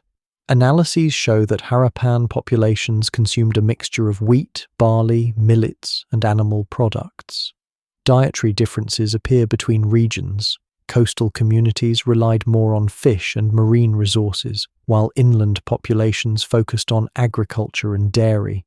These variations reveal the ecological adaptability of the civilization and the diversity of lifestyles within it. Climate science has also revolutionized our understanding of the Harappan world. Using techniques such as sediment coring, pollen analysis, and oxygen isotope measurements, researchers reconstruct ancient climate conditions with increasing precision. These studies indicate that the mature Harappan period coincided with relatively strong monsoon patterns, which supported agriculture and allowed cities to flourish. Over time, however, monsoon strength declined. Rivers that once flowed continuously became seasonal or dried up altogether. One of the most important findings concerns the Gagga-Hakra river system. While this river system is now largely dry, geological evidence shows that it once carried significant water flow, possibly fed by Himalayan rivers or strong monsoon-fed catchments. As climatic conditions shifted and certain tributaries changed course, the river's flow diminished. This created severe challenges for settlements that depended on it. Climate models help explain why many urban centers along the Gagga-Hakra were abandoned or downsized during the late Harappan era. Although climate change did not single-handedly cause the civilization's decline, it altered the environmental foundations on which urban life depended. Remote sensing and satellite imagery provide another frontier of discovery. Technologies such as LiDAR and high-resolution satellite photography allow researchers to detect ancient riverbeds, buried structures, and settlement patterns invisible on the ground. These tools have revealed networks of ancient canals, forgotten roads, and previously unknown Harappan sites. They also help trace the shifting courses of rivers, reconstructing landscapes as they might have appeared thousands of years ago. Satellite studies have identified the paleo-channel of the ancient Saraswati River, often associated with the Gagga-Hakra system. These images show that many Harappan settlements once lined this waterway, supporting archaeological evidence that this region was a major cultural and economic corridor. The drying of this river system, visualized through satellite reconstruction, provides a compelling illustration of how environmental forces shaped the trajectory of the civilization. Advanced dating techniques, such as accelerator mass spectrometry radiocarbon dating, have refined the chronology of the civilization. Older timelines often placed the rise and decline of Harappan cities within a broad and imprecise range. New results tighten these estimates, helping researchers correlate archaeological layers with climate events and cultural transitions. This greater precision allows scholars to examine the timing of settlement growth, technological innovations, and regional shifts with far more accuracy. Chemical residue analysis has opened a window into Harappan diet, trade, and daily habits. By examining microscopic residues inside pottery vessels, scientists can identify traces of ancient foodstuffs such as dairy, oils, spices, or fermented beverages. These studies suggest that Harappan cuisine was complex and varied. Dairy consumption appears widespread, contradicting earlier assumptions that milk played a minor role. Residue from certain vessels indicates the use of plant-based oils and possibly early forms of spiced or cooked dishes. Chemical analysis of metal objects reveals trade networks that extended beyond what had been previously documented. Copper, for example, appears to have been sourced from multiple regions, including Rajasthan, Oman, and possibly even Central Asia. Tin, essential for making bronze, likely came from distant mining zones. These findings show that Harappan metalworkers participated in long-distance exchange systems, acquiring raw materials from diverse landscapes. Another innovative approach involves the study of microbotanical remains, microscopic plant particles such as phytoliths and starch grains. These remains survive even when seeds and plant fibers do not. Their analysis has confirmed the presence of crops such as rice, millets, and various legumes in Harappan diets, revealing agricultural diversity that had not been fully recognized. They also show evidence of early cotton cultivation, supporting the idea that the Harappans may have produced some of the world's earliest cotton textiles. Scientific approaches have also deepened the study of water management. By mapping ancient reservoirs, canals, and wells, Researchers can estimate how cities like Dholavira balanced water supply and demand. Hydrological modeling suggests that such systems required sophisticated engineering and a deep understanding of seasonal rainfall. These systems highlight the ingenuity of Harappan planners and their remarkable ability to adapt to environmental variability. While these scientific advancements have clarified many aspects of the civilization, they have also deepened certain mysteries. DNA evidence, for example, clarifies population history, but cannot identify the language spoken by the Harappans. Climate models demonstrate environmental stresses, but cannot explain how different communities responded socially or politically. Satellite imagery shows hidden structures, but cannot interpret their meaning. Scientific tools illuminate patterns, but human stories remain partly obscured. After tracing the rise, flourishing, decline, and rediscovery of the Indus Valley Civilization, we arrive at a point of reflection. Few civilizations in world history combine such impressive achievements with such enduring enigmas. The Harappans built some of the earliest planned cities, mastered water management, engineered sophisticated crafts, and sustained far-reaching trade networks. Yet they left behind no readable texts, no grand monuments of kings, and no clear explanations of their beliefs or political structures. Their legacy is a mosaic of accomplishments and mysteries, each inviting deeper inquiry. So what do we truly know about this ancient civilization, and what continues to elude us? We know that the Harappan world developed through gradual local innovation, not sudden external influence. Early farming communities in Mehrgarh and the surrounding regions laid the groundwork for later urbanization. Over centuries, these small settlements evolved into proto-cities and eventually into vast urban centers like Harappa, Mohenjo-daro, Dholavira, and Rakhigarhi. This long developmental arc demonstrates the creativity and resilience of early South Asian communities. We know that the Indus cities were remarkably well planned. Their standardized bricks, grid-like streets, covered drains, and extensive wells reflect a sophisticated understanding of engineering and sanitation. These cities were not built to glorify rulers but to serve the needs of their inhabitants. Their focus on practicality, clean water, organized streets, regulated waste, speaks to a civic-minded culture that prioritized collective well-being. We also know that the Harappan economy was diverse and dynamic. Farmers cultivated wheat, barley, millets, cotton, and legumes. Pastoralists raised cattle, buffalo, sheep, and goats. Artisans produced beads, metals, pottery, textiles, and faience, reaching levels of craftsmanship admired across the ancient world. Traders connected the Indus region to Mesopotamia, Central Asia, Oman, and the Persian Gulf. This economic network was not simply local or regional, it was international in scope, making the Harappans major participants in early global commerce. We know that Harappan society demonstrated social order without overt displays of hierarchy. Houses varied in size, but differences in wealth appear moderate compared to other ancient civilizations. There are no palaces, no massive royal burials, and minimal weaponry. This absence does not mean that the Harappans were completely egalitarian, but it suggests that their social and political structures operated differently from the kingship-based systems of Egypt or Mesopotamia. Community cooperation, guild-like organizations, and civic institutions likely played significant roles. We know that the Harappans engaged in ritual practices involving water, fire, and symbolic imagery. The Great Bath of Mohenjo-daro, fire altars at Kalibangan, terracotta figurines, and animal motifs indicate a spiritual world interwoven with daily life.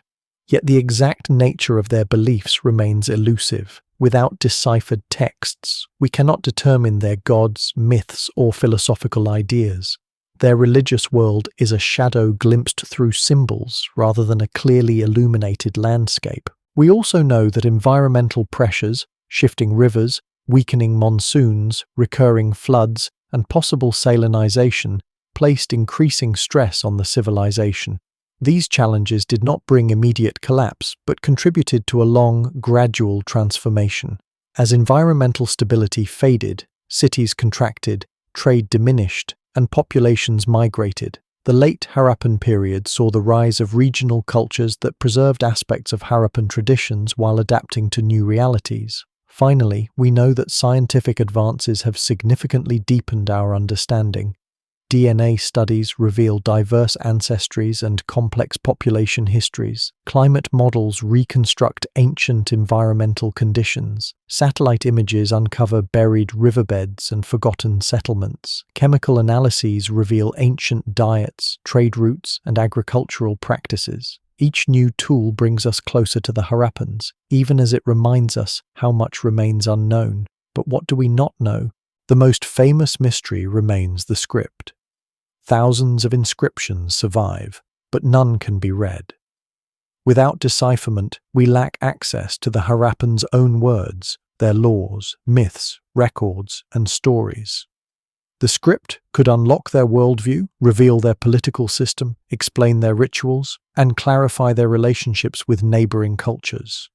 Until it is deciphered, we must interpret their civilization through artifacts rather than texts. We also do not know the exact nature of their political organization. Did they have councils, guilds, ritual leaders, regional assemblies, rotating authorities? The uniformity seen across the civilization implies coordination, but its mechanism remains uncertain. The absence of obvious rulers does not imply the absence of leadership. It implies that leadership was structured in a form we have not yet recognized. We do not know what the Harappans called themselves. Their civilization left no known endonym, no Harappan equivalent of Sumerian, Egyptian, or Chinese. Later South Asian traditions do not mention them explicitly.